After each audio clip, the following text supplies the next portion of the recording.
9 రకాలుగా ఈశ్వరుణ్ణి మనం ఈ శరీరం ఉన్నందుకు సేవించాలి. ఒకటి, భగవంతుడి గురించి వింటూ ఉండాలి సంతోషంతో. 2, మనం కీర్తించాలి భగవంతుణ్ణి. 3, శ్రవణం కీర్తనం విష్ణోహ స్మరణం, ఆయన్ని గుర్తు తెచ్చుకుంటూ ఉండాలి. పాదసేవనం, ఆయన పాదములను సేవించాలి.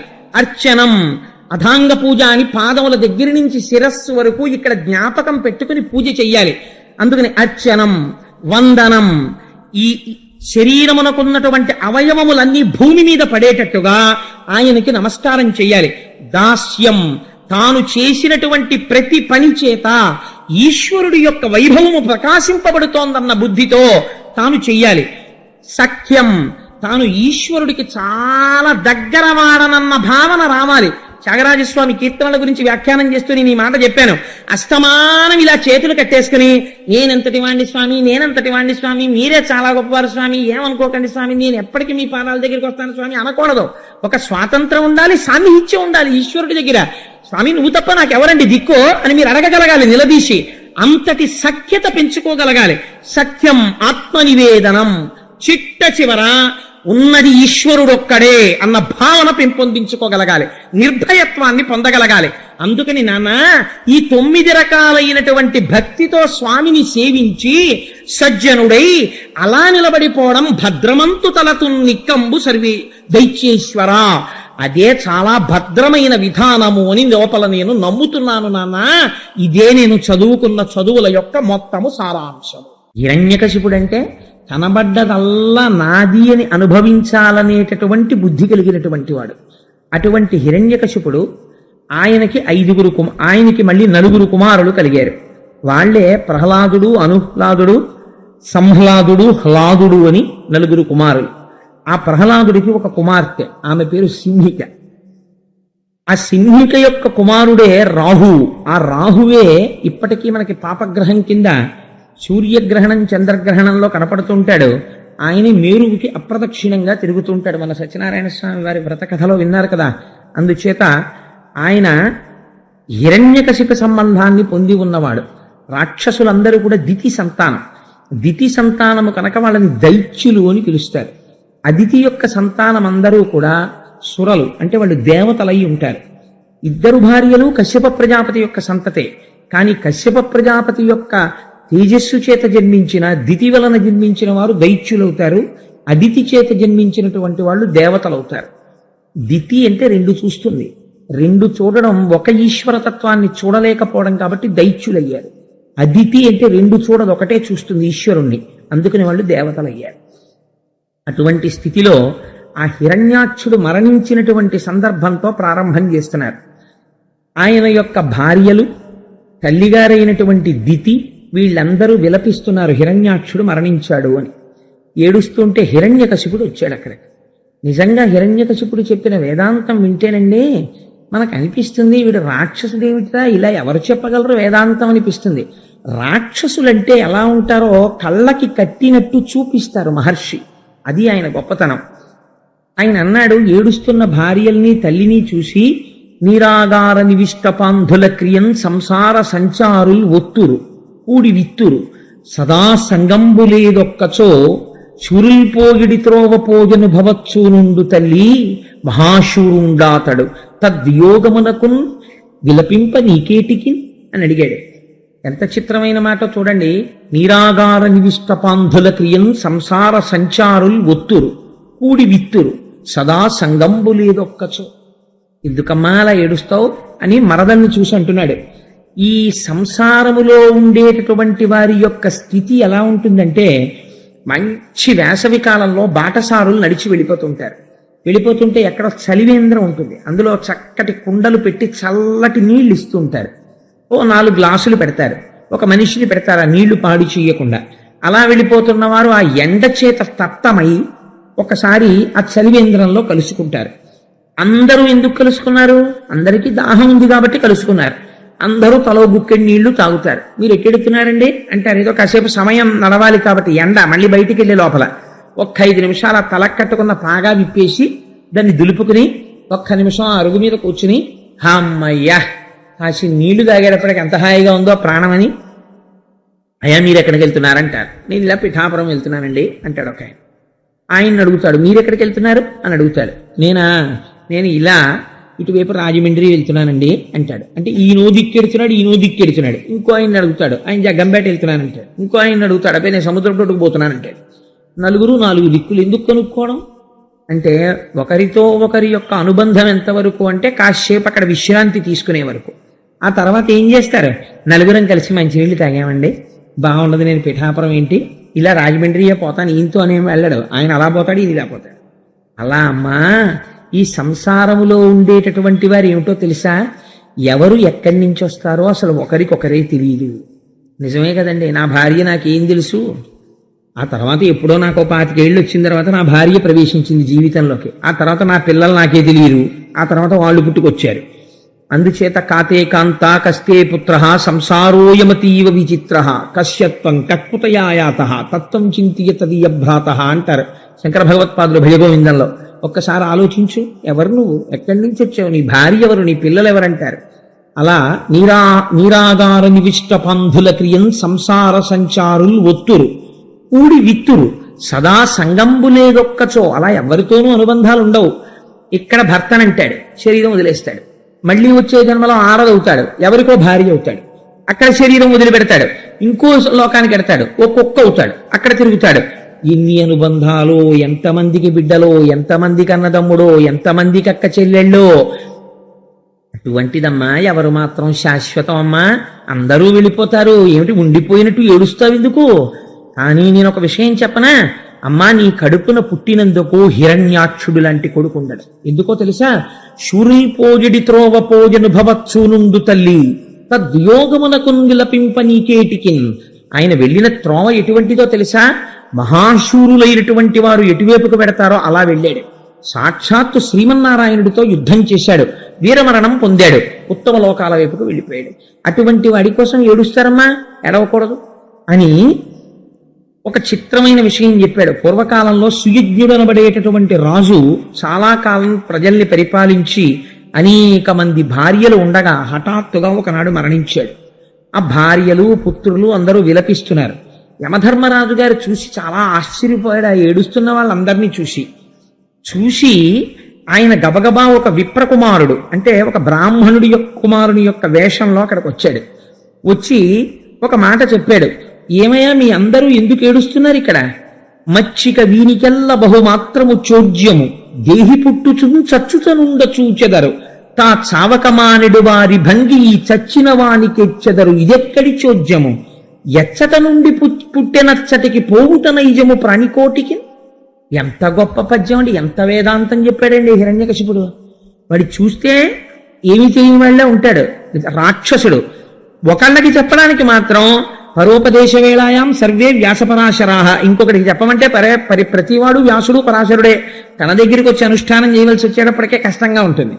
అందుచేత మచ్చిక వీరికెల్ల బహుమాత్రము చోద్యము దేహి పుట్టుచున్ చచ్చుతునుండ చూచెదరు. యమధర్మరాజు గారు బ్రాహ్మణ కుమారుడు రూపంలో ఆ చనిపోయినటువంటి సుయజ్ఞుడి యొక్క భార్యా బిడ్డలతో చెప్పాడని హిరణ్యకశిపుడు చెప్తున్నాడు. ఏమిటర్రా మీ అందరిలా ఏడుస్తున్నారు, నాకు చాలా ఆశ్చర్యంగా ఉంది. ఈ చచ్చిన వానికెచ్చెదరు చావున కొల్లక తాగవచ్చునే. సావు తప్పించుకుని దాక్కున్నవాడు ఎవడైనా ఉంటే, ఏమంటే ఫలానా వాడు దాక్కుని బతికిపోయాడండి, మేము చచ్చిపోయామండి అని ఏడవచ్చు. ఒక్కళ్ళేడే, అందరూ వెళ్ళిపోయారు. అందరూ వెళ్ళిపోయిన తర్వాత వెళ్ళిపోవడం అన్నది అలవాటు ఈ ప్రపంచానికి. ఆఫీస్కి వెళ్తాం, మహా అయితే పోనీ పని ఉండిపోతే 1 గంట పని చేస్తామేమో, రాత్రి 9:30 10 అయిపోతుంది, ఏం చేస్తాం, ఎక్కడ నుండి వచ్చామో అక్కడికి వెళ్ళిపోతాం, ఇంట్లోంచి వచ్చి ఇంటికి వెళ్ళిపోతాం మళ్ళీ. అలా మనం అందరం ఎక్కడ నుండి పుట్టితం అక్కడికి పోవుట నైజము ప్రాణికోటికి.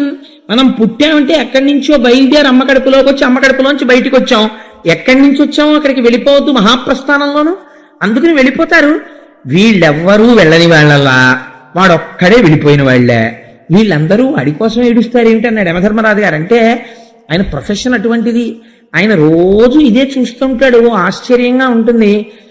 కష్టపడి కూతుర్ని కని పెంచి పెద్ద చేసినటువంటి తండ్రి కన్యాదానం చెయ్యలేక బెంగ పెట్టుకుని అప్పగింతల నాడు కళ్ళమ్మటి నీళ్ళెట్టుకుని ఉత్తరీయంతో కళ్ళు తుడుచుకుని కన్యాదానం చేసేస్తాడు. చేసేసిన తర్వాత మొట్టమొదటి పురిటికి అత్తింటి వారు పుట్టింటికి పంపిస్తారు. ఇంకక్కడి నుంచి తండ్రి గారు గబుక్కుని ఏం అవసరం అవుతుందో అని ఒక ట్యాక్సీ వాడిని మాట్లాడించుకుంటాడు. ఓ కారున్న స్నేహితుడికి ఫోన్ నెంబరు సెల్ నెంబరు తీసుకుంటాడు. ఏమో ఎప్పుడైనా అవసరమైతే గబుక్కుని ఫోన్ చేస్తాను, నువ్వు రావాలి సుమా హాస్పిటల్కి తీసుకెళ్ళడానికని. 24 hours ఉండే డాక్టర్ సర్వీస్ ఉన్న హాస్పిటల్ చూసుకుంటాడు. ఇన్ని సిద్ధం చేసుకుంటాడు. ఎందుకని? తన కూతురు పురిటి కోసం. ఆ డాక్టర్ల దగ్గర పనిచేసేటటువంటి నర్సులతోటి వాళ్ళతోటి కొంచెం వాళ్ళతో పరిచయం పెంచుకుంటాడు. ఇన్ని చేసి ఆ కూతురికి నొప్పులు వస్తుంటే గబగబా 2 రూపాయలు తీసుకెళ్లి విఘ్నేశ్వరుడికి మీదు కట్టి, స్వామి నా కూతురికి ప్రశాంతంగా ప్రసవమై హాయిగా బిడ్డతో ఇంటికి రావాలని కోరుకుని కారెక్కించుకుని తను ఎంతో ఆదుర్దా పడుతూ తీసుకెళ్తారు. అక్కడ నర్సులు ఉంటారు. వాళ్ళు చాలా క్యాజువల్గా నొప్పులు వస్తున్నాయమ్మా పిల్లకి ఓ కుర్చీలో కూర్చోబెడితే వస్తున్నామండి లోపలికి వెళ్ళి మెల్లిగా ఈయనకి టెన్షన్. ఈవిడ ఏమన్నా నొప్పులు వచ్చేస్తున్నాయి తీసుకురండి అಷ್ಟು ఏం పర్వాలేదు అప్పుడే ఏం వచ్చేవమ్మా అని ఇలా నాడి చూసి వాళ్ళు క్యాజువల్గా అంటే వాళ్ళు నేను అశ్రద్ధని చెప్పట్లేదు. ఎందుకు చెప్తున్నానంటే మాట వాళ్ళకి తెలుసు వాళ్ళు ఎన్ని పురుగులు పోశారో, అందుకని వాళ్ళకి ఏమంత కంగారు ఉండదు. తెలుసు వాళ్ళకి పిలవచ్చు డాక్టర్ గారిని, ఒక అరగంట టైం ఉంది అని తెలుసు. మనకి ఆదుర్ద అయ్యో నా కూతురు అన్న భావన, ఆ భావన చేత మనం కంగారు పడతాం. అలా యమధర్మరాజు గారు రోజు ఇదే పనిగా చూస్తున్నాడు. ఏడిచిన వాళ్ళందరూ వెళ్ళిపోవడం ఎంతమందిని చూశాడో. ఇలా ఒరే మళ్ళీ మీరు ఎందుకులా ఏడుస్తుంటారు, మీరు ఉండిపోయేవాళ్ళు వెళ్ళిపోయినవాడా, పోనీ మీరు ఉండిపోయేట్టయితే మీరు ఏడవక్కర్లేదు, మీరు వెళ్ళిపోతారుగా, మరి మీరు ఎందుకు ఏడుస్తుంటారు ఇలాగా? ఎంత చిత్రమైన ప్రశ్న వేశాడో చూడండి. ఈ పద్యం నిజంగా మనసులో నాటుకుందనుకోండి చాలా వేదాంతం వచ్చేసినట్టే. ఎంత గమ్మత్తైన ప్రశ్న చూడండి. మచ్చిక వీరికెల్ల బహుమాత్రము చోద్యము దేహి పుట్టుచున్ చచ్చుచునుండ చూచెదరు తా చావకమానెడు వారి భంగి ఈ చచ్చిన వానికెచ్చెదరు చావున కొల్లక దాగవచ్చునే ఎచ్చట నుండి పుట్టెనచ్చటికి పోవుట నైజము ప్రాణికోటికి. ఎక్కడి నుంచి వచ్చారో అక్కడికి వెళ్ళిపోతారు. కానీ చిత్రం ఏమిటంటే ఎవడి మా నాన్న వాడే. పక్కింట్లో దొంగలు పడ్డారంటే తన ఇల్లు 1000 తాళాలు వేస్తాడు. వెనక సందులో దొంగలు పడ్డారంటే ఈ ఇంట్లో వాచ్మెన్ ఎలర్ట్గా ఉండి అని 10 మాటలు చెప్తాడు. ఇన్ని చేస్తాడు. కానీ తన తండ్రికి తద్దినం పెడుతున్నాడు, తన తల్లికి తద్దినం పెడుతున్నాడు.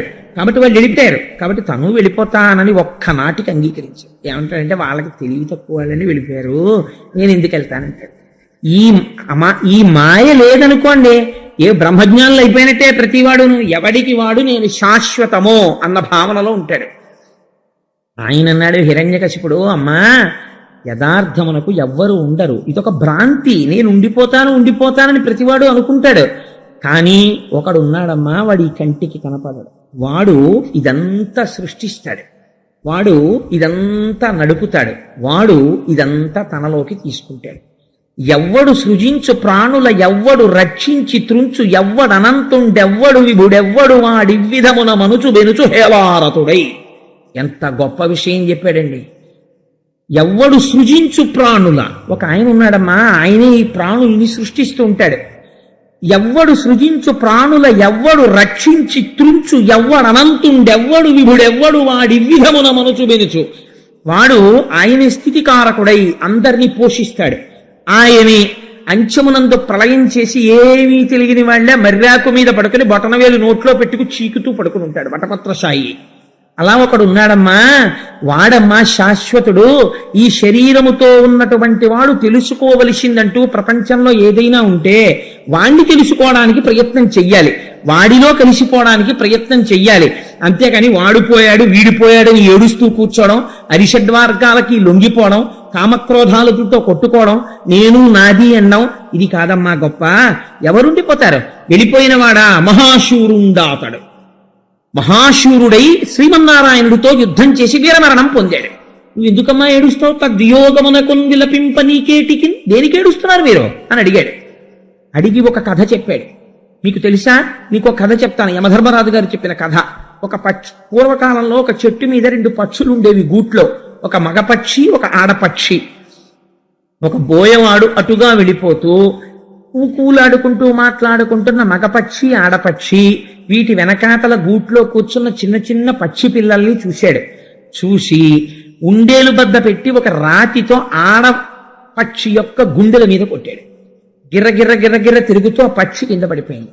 ఆ పడిపోయిన పక్షి యొక్క రెక్కలు వంచేశాడు, ఇంకా మళ్ళీ ఎగరకుండా వంచేసి బుట్టలో పడేసుకున్నాడు. చంపలేదు. ఆ బుట్టలోంచి వెదురుపేళ్ల కన్నాల్లోంచి ఆ బుట్ట వేసుకుని వెళ్ళిపోవడానికి తయారవుతున్నాడు. ఆ కన్నాల్లోంచి ఆడపక్షి నీరసపడిపోయి సొమ్మసిల్లి రెక్కలు వంగిపోయి చూస్తోంది భర్త వంక.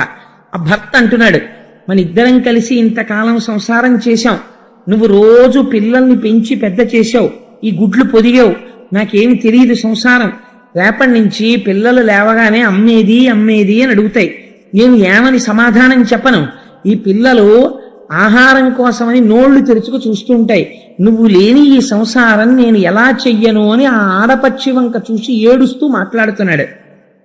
ఆడపక్షి వంక చూసి మాట్లాడుతూ మైమరచి ఉన్న మగపక్షిని చూసి బోయవాడు బాణం వదిలి దీన్ని కొట్టాడు, కింద పడి చచ్చిపోయింది. అది వెళ్ళిపోతోంది, తాను ఉండిపోతున్నాననుకున్న మగపక్షి రెక్కలు వంగిన ఆడపక్షి బతికే ఉంది, మగపక్షి చచ్చిపోయిందయా. ఎవరి మరణం ఎక్కడొస్తుందో ఎవడికి తెలిసి ఎందుకు వచ్చిన ఈ కబుర్లు, ఈశ్వరుడు గురించి ప్రార్థన చేయండి అన్నాడు వాడు. అంటే ఆశ్చర్యం ఏమిటో తెలుసా అండి, దితి హిరణ్యాక్షుడి భార్యలు ఊరట చెందారు. నిజమే, వెళ్ళిపోతారు జీవులు, ఎందుకు ఏడవడం అని వాళ్ళు ఇంట్లోకి వెళ్ళిపోయారు అంతఃపురంలోకి. ఈయన మాత్రం తపస్సుకు బయలుదేరాడు, బయటికి వచ్చాడు. తన దగ్గరుండేటటువంటి మంత్రి సామంతలు అందరినీ కూడా పిలిచాడు. శ్రీమన్నారాయణుడంతటి దుండగీడు ప్రపంచంలో ఇంకొకడు ఉన్నాడు. ఏం చేశాడో తెలుసా, చేతకానివాడు, పిరికివాడు, ఎక్కడో నీటిలోకి దిక్కి ఆ భూమండలాన్ని పైకెత్తుతుంటే నా తమ్ముడైనటువంటి హిరణ్యాక్షుడు కనబడ్డాడు. యుద్ధం చేసి గదతో కొట్టి నా తమ్ముణ్ణి సంహరించాడు. ఆ విష్ణువు మహామాయగాడు, ఎక్కడా దొరకడు. అతను ఉండే స్థానాలు కొన్ని ఉన్నాయి. చెట్టుకి మొదలు కాల్చేస్తే పైన ఉన్నటువంటి పల్లవములు శాఖలు తమంత తాము మాడిపోతాయి. విష్ణు ఉండే స్థానాలు కొన్ని ఉన్నాయి. అవే బ్రాహ్మణులు, యజ్ఞయాగాది క్రతువులు, హోమములు, వేదము, ఆవులు, సాధుపురుషులు, ధర్మము, అగ్నిహోత్రము, ఇలాంటివి. ఇవి ఎక్కడ కనపడ్డా ధ్వంసం చేసేయండి. ఎవడైనా తపస్సు చేస్తే నరికవతల పారేయండి. ఎవడైనా వేదం చదువుకుంటూ ఉండే వాడిని చంపేయండి అనేసరికి ఈయన భటులందరూ వెళ్ళి లోకం మీద పడ్డారు. నేను అపారమైన తపశ్శక్తి సంపన్నుడనై ఈ 3 లోకములను నేను పరిపాలిస్తాను, విష్ణు అన్నవాడు ఎక్కడ కనపడ్డా సంహరిస్తాను, నా ప్రతిజ్ఞ అని బయలుదేరి మందర పర్వత చర్యలలోకి వెళ్ళి తపస్సు మొదలుపెట్టాడు. ఎంత ఘోరమైన తపస్సు చేశాడంటే ఆయన యొక్క కపాల భాగంలోంచి ఆ తపోధూమము బయలుదేరింది. అది సమస్త లోకములను కప్పేస్తోంది. ఒంటి మీద చర్మము కాని, రక్తము కాని, మాంసము కాని, కొవ్వు కాని, మజ్జ కాని, శుక్ల కాని లేవు. లేకుండా అడవి చీమలన్నీ శరీరాన్ని పట్టుకుని పీక్కు తినేస్తున్నాయి. శుభ్రంగా అడవి ఈగల రక్తం నాకేసి తాగేశాయి. అస్థిపంజరం ఒక్కటే మిగిలింది. ఆ కపాలంలోంచి వస్తున్న తపోధూమం లోకాలనన్నింటినీ వేడెక్కించేస్తోంది. ఇటువంటి పరిస్థితుల్లో దేవతలందరూ చతుర్ముఖ బ్రహ్మగారి దగ్గరికి వెళ్ళారు. అయ్యా, ఈ హిరణ్యకశిపుడి యొక్క ధూమము చేత మేమందరము తప్తమైపోతున్నాం, అందుచేత నువ్వు తొందరగా వెళ్ళి ఆయనకి దర్శనమిచ్చి ఏం కావాలో ఆయన అడిగి ఆయన కోరిక సిద్ధింపచేయవలసినది అన్నారు. హంసవాహనం ఎక్కి పక్కన దక్ష ప్రజాపతి, భృగువు మొదలైన వాళ్ళు కొలుస్తూ ఉండగా స్వామి హంసవాహనం మీద ఆరూఢుడై వచ్చి ఆ తపస్సు చేస్తున్న హిరణ్యకశిపుడి ముందుకు వచ్చి నిలబడ్డాడు. నిలబడి తన కమండలంలో ఉన్న మంత్రజలాన్ని తీసి పుట్టలు పట్టి వెదురు బొంగులు పెరిగిపోయినటువంటి హిరణ్యకశిపుని యొక్క శరీరం మీద చల్లాడు. వెంటనే అతనికి అపారమైన తేజస్సుతో కూడుకున్నటువంటి నవయవ్వనంతో కూడుకున్న శరీరం వచ్చింది. లేచి వచ్చి సాష్టాంగ దండ ప్రణామం చేసి చతుర్ముఖ బ్రహ్మగారిని స్తోత్రం చేశాడు. ఆయన అన్నాడు, నువ్వు దుస్సాధ్యమైన తపస్సు చేశావు, ఇటువంటి తపస్సు ఇతపూర్వం చేసిన వాళ్ళని నేను చూడలేదు, కాబట్టి నాయన హిరణ్యకశిప నువ్వేం కోరుకుంటావో కోరుకో. ఇప్పుడు ఈయనన్నాడు, ఇప్పటిదాకా ఏం చెప్పాడండి మరదలకిని తల్లిగారికిని, ఈ దేహం ఏముందమ్మా చచ్చిపోతుంది, భగవంతుణ్ణి తెలుసుకోవాలన్నాడు. ఇప్పుడు చతుర్ముఖ బ్రహ్మగారు కనబడితే అన్నాడు, గాలిన్ కుంభిని అగ్ని అంబుగల ఆకాశస్థలిన్ దిక్కులన్ రేలన్ ఘస్రములన్ తమప్రబల భూరిగ్రాహ వ్యాళాదిత్య రక్షో మృగ సమస్త్రాస్త్ర శస్త్రాళిన్ మృత్యువు లేని జీవనములోకాధీశ ఇప్పించవే అన్నాడు. ఎటువంటి స్థితి కావాలట? తనకి మృత్యు ఉండకూడదు. ఎవరి చేత మృత్యు ఉండకూడదు? గాలిన్ కుంభిని అగ్ని అంబువుల ఆకాశస్థలిన్ దిక్కులన్ రేలన్ ఘస్రములన్ తమప్రబల భూరిగ్రాహ రక్షో మృగ వ్యాలాదిచ్చ నరాది జంతు కలహవ్యాప్తిన్ సమస్త్రాస్త్ర శస్త్రాళిన్ మృత్యువు లేని జీవనములో కాధీశ ఇప్పించవే. గాలి చేత చచ్చిపోకూడదు, ఏ దిక్కు నుంచి వస్తున్న ప్రాణి చేత చచ్చిపోకూడదు, పైన చచ్చిపోకూడదు, కింద చచ్చిపోకూడదు, ఆకాశంలో చచ్చిపోకూడదు, భూమి మీద చచ్చిపోకూడదు, ఇంట్లో చచ్చిపోకూడదు, బయట చచ్చిపోకూడదు, ప్రాణం ఉన్న వాటితో చచ్చిపోకూడదు, ప్రాణం లేని వాటితో చచ్చిపోకూడదు, మృగముల చేత, పక్షుల చేత, యక్షుల చేత, గంధర్వుల చేత, కిన్నెరుల చేత, లేదా దేవతల చేత, అస్త్రముల చేత, శస్త్రముల చేత, మృగముల చేత, వీటి వేటి చేత, పగలు కాని రాత్రి కాని వీటి వేటి చేత మరణము లేనటువంటి స్థితిని నాకు కటాక్షించు. చతుర్ముఖ బ్రహ్మగారు ఆశ్చర్యపోయారు. ఎప్పుడు రాశావురా ఈ పద్యం నువ్వు అని అడగాలి. ఎలా రాశావురా అసలు అంటే, ఇలా కాకుండా మృత్యు ఎలా వస్తుంది అసలు, మరి ఎట్నుంచి రాకూడదు. అందుకని గాలిన్ కుంభిని అగ్ని అంబువుల ఆకాశస్థలిన్ దిక్కులన్ రేలన్ ఘస్రములన్ తమ ప్రబల భూరిగ్రాహ రక్షో మృగ వ్యాళాదిచ్చ నరాది జంతు కలహవ్యాప్తిని సమస్త్రాస్త్ర శస్త్రాళి మృత్యువు లేని జీవనవానికు అని నువ్వు చేసిన తపస్సు అటువంటిది, నేను ఇస్తానన్న వరం అటువంటిది. తథాస్తు ఇచ్చేశాను. కానీ ఒక్క మాట చెప్పాలనిపిస్తోందిరే, నువ్వు ఇంత వరం, ఇంత తపస్సు చేసి ఈ వరం పొందావు. కొంచెం క్షేమంగా ఉండడం నేర్చుకుని లోకం గురించి ఆనుకూల్యతతో మంచి నడువడితో ప్రవర్తించు సుమా అని చెప్పాడు. ఆయనకి అర్థమైపోయింది. వీడి వరం పుచ్చుకోగానే తను వెళ్ళిపోగానే ఏం చేస్తాడో ఆయనకి తెలుసు. ఆయనకి తెలియదేమిటండి అని హంసవాహనం ఎక్కి ఆయన వెళ్ళిపోయాడు. వెళ్ళిపోగానే వీడు రాజధానికి వెళ్ళాడు. వెళ్ళి అందరినీ పిలిచాడు. ఒరే వరాలు పుచ్చుకుని వచ్చేసాను, ఇప్పుడు మనం ఏం చేయాలో తెలుసా? విష్ణు అన్నవాడు ఎక్కడున్నా పట్టుకోవాలి, పట్టుకుని సంహారం చెయ్యాలి. పైగా ఇంద్రుణ్ణి రాజ్యభ్రష్టుణ్ణి చెయ్యాలి, మనం రాజ్యాల్ని పొందాలి, త్రైలోక్యాధిపత్యాన్ని పొందాలి. అందుకని మనం బయలుదేరదామని చెప్పి పెద్ద అసుర సైన్యాన్ని తీసుకుని ఇంద్రలోకం మీదకి యుద్ధానికి వెళ్ళాడు. అక్కడ ఇంద్రుడికి వార్త అందిపోయింది, ఈయనకి ఇన్ని వరాలు ఇచ్చేశారు చతుర్ముఖ బ్రహ్మగారు. ఎప్పుడైతే ఇన్ని వరాలు హిరణ్యకశిపుడు పొందాడని తెలిసిందో ఇంకా యుద్ధం ఎందుకు, అనవసరం కదా. అందుకని ఆయన ముందే ఏం చేశాడంటే, ఆయనకి ఎప్పుడు ఎమర్జెన్సీ కిట్ ఒకటి ఉంటుంది. ఎప్పుడు ఏమో ఎవడొచ్చేస్తాడో, ఎవడికి వరం వచ్చినా ముందు ఇంద్రపదవి మీదే ఉంటుంది దృష్టి. అందుకని గబగబా అస్తమానం క్యాంపులు వెళ్ళేటటువంటి ఉద్యోగం ఉన్న వాళ్ళ ఇంట్లో ఒక చిత్రమైన బ్రీఫ్ కేసు ఉంటుంది. మీరు చూశారో లేదో, ఒక పేస్టు, ఒక దువ్వెన్న, ఒక టంగ్ క్లీనరు, ఒక స్పేర్ బ్రష్, ఒక 2 జతల బట్టలు, ఒక టవలు, ఒక నాప్కిన్ తోటి ఒక బ్రీఫ్ కేసు అట్టి పెట్టుకుంటారు వాళ్ళు. ఏమో ఎప్పుడైనా వెళ్ళిపోవలసి రావచ్చు, గబాలను బ్రీఫ్ కేసులో పడేసుకుని టక్కన మూతేసేసుకుని వెళ్ళిపోతారు. ఒక ఏటీఎం కార్డు ఇలాంటివన్నీ ఉంటాయి. మనం వెళ్ళాలంటే 3 రోజుల ముందు కూర్చుని మానసికంగా ఏమేం కావాలో ఆలోచించుకుంటూ అన్నీ రాసుకుని అసలైంది రైలు టికెట్లు మర్చిపోయి వెళ్ళిపోతాం మనం. ఎందుకనంటే అలవాటు లేని పని.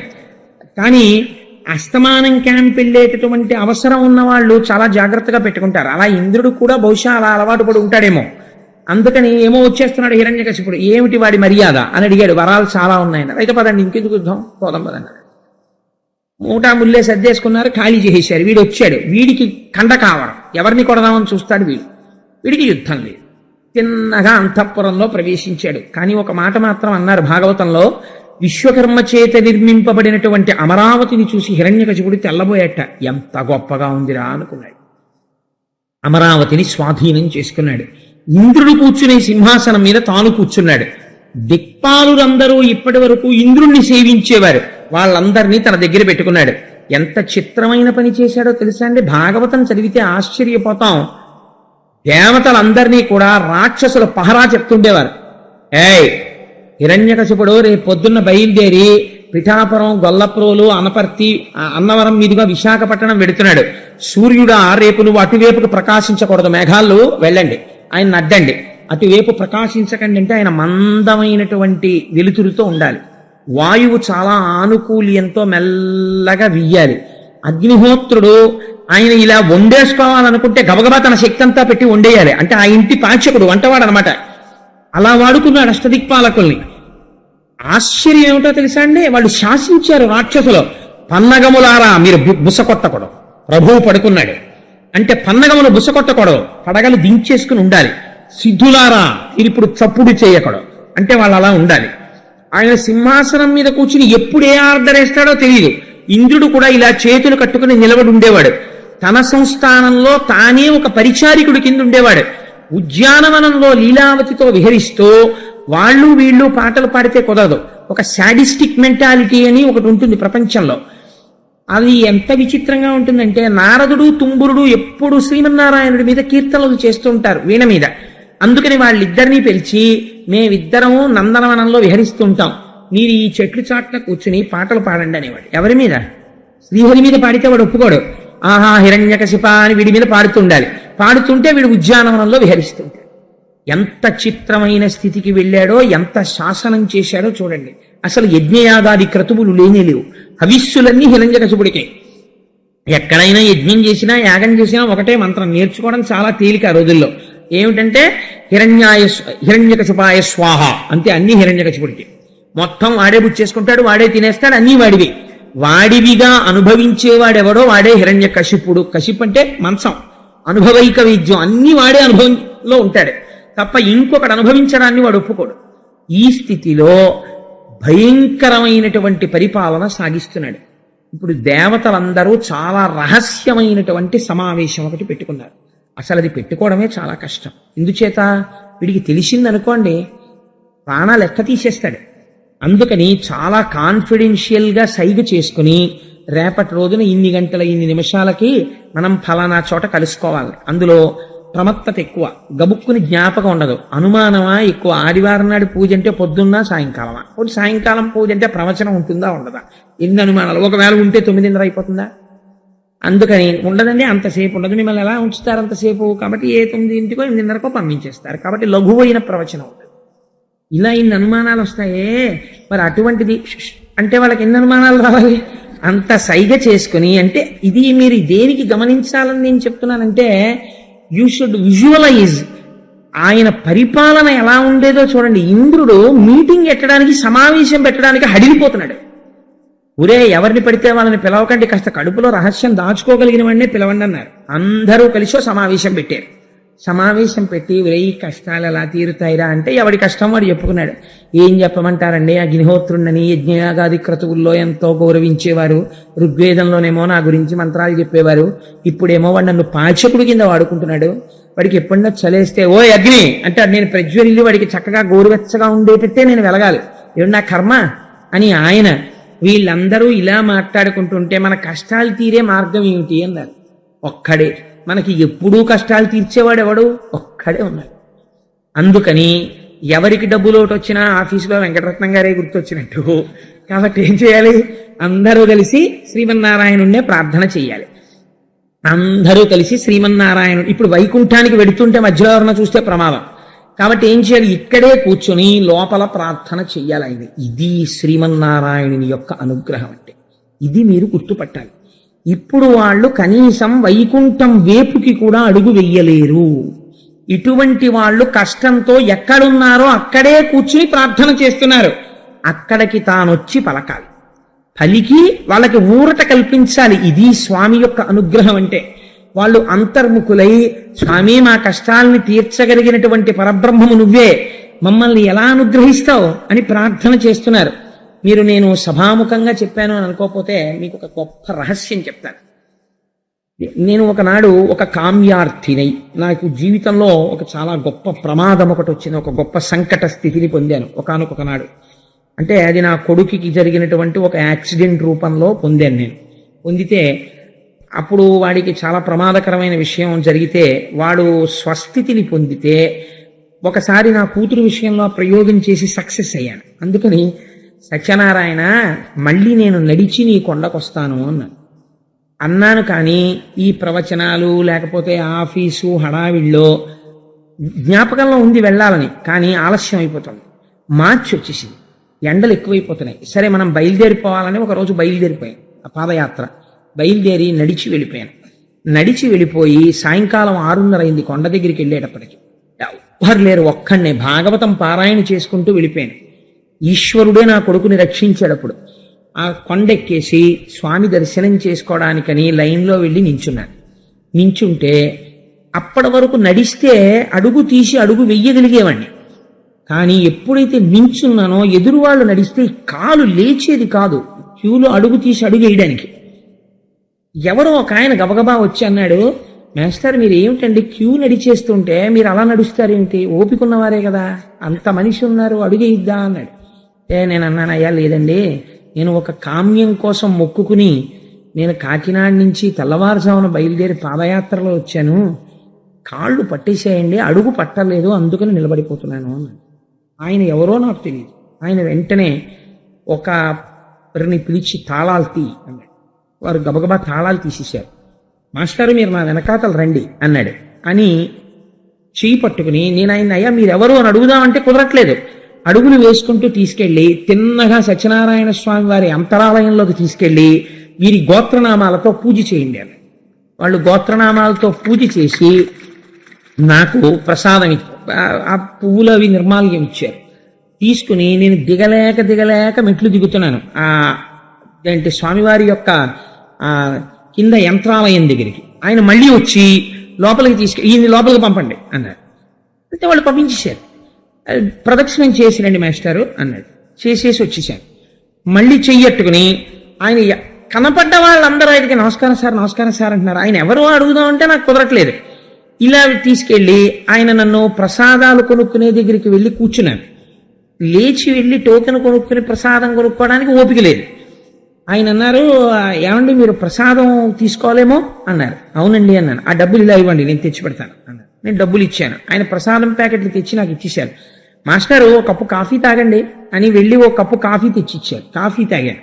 తర్వాత ఆయన అన్నారు, ఖచ్చితంగా అదే సమయం నా కొడుకుకి యాక్సిడెంట్ అయినప్పుడు ఏ మంత్రం వినపడిందో నేను ఏ మంత్రం గురించి వ్యాఖ్యానం చేద్దామని హనుమ గురించి నమస్తే వాయోత్తమేవ ప్రత్యక్షం బ్రహ్మాసి అన్న దానిలో వాయుపుత్రుడిగా చెప్దామని మా దొరగారింటికి వెళ్ళా. అప్పుడు జరిగిన యాక్సిడెంట్ అది. అదే మంత్రం అన్నవరంలో వినపడుతుంటే నేను ఆశ్చర్యచకితుడనై ఇలా చూస్తున్నాను. నేను ఆయనతో ఒక్క మాట మాట్లాడలా. నేను ఇలా కామ్య సంబంధినై వచ్చాను, కోరిక తీరన్నానంతే.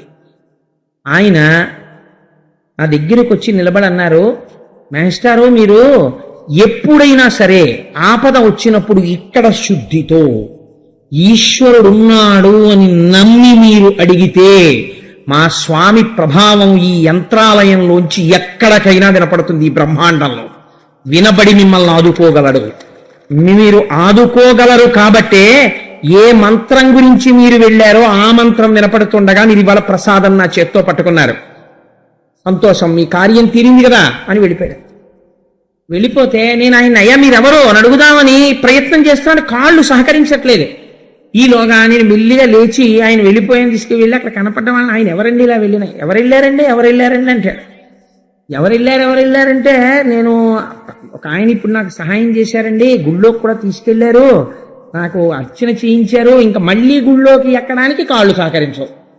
సరే ఇంతలోకే నా భార్య ఫోన్ చేసింది, ఏమండి మీరు పాదయాత్ర వెళ్ళారని ఎవరికి చెప్పొద్దని చెప్పాను నేను.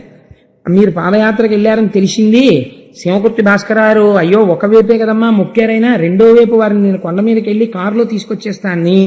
ఎంత ఆశ్చర్యమో చూడండి. తెలియగానే శివకుర్తి భాస్కరారు కారు వేసుకుని కొండ మీదకి వచ్చి కారు ఎక్కించుకుని తీసుకొచ్చారు.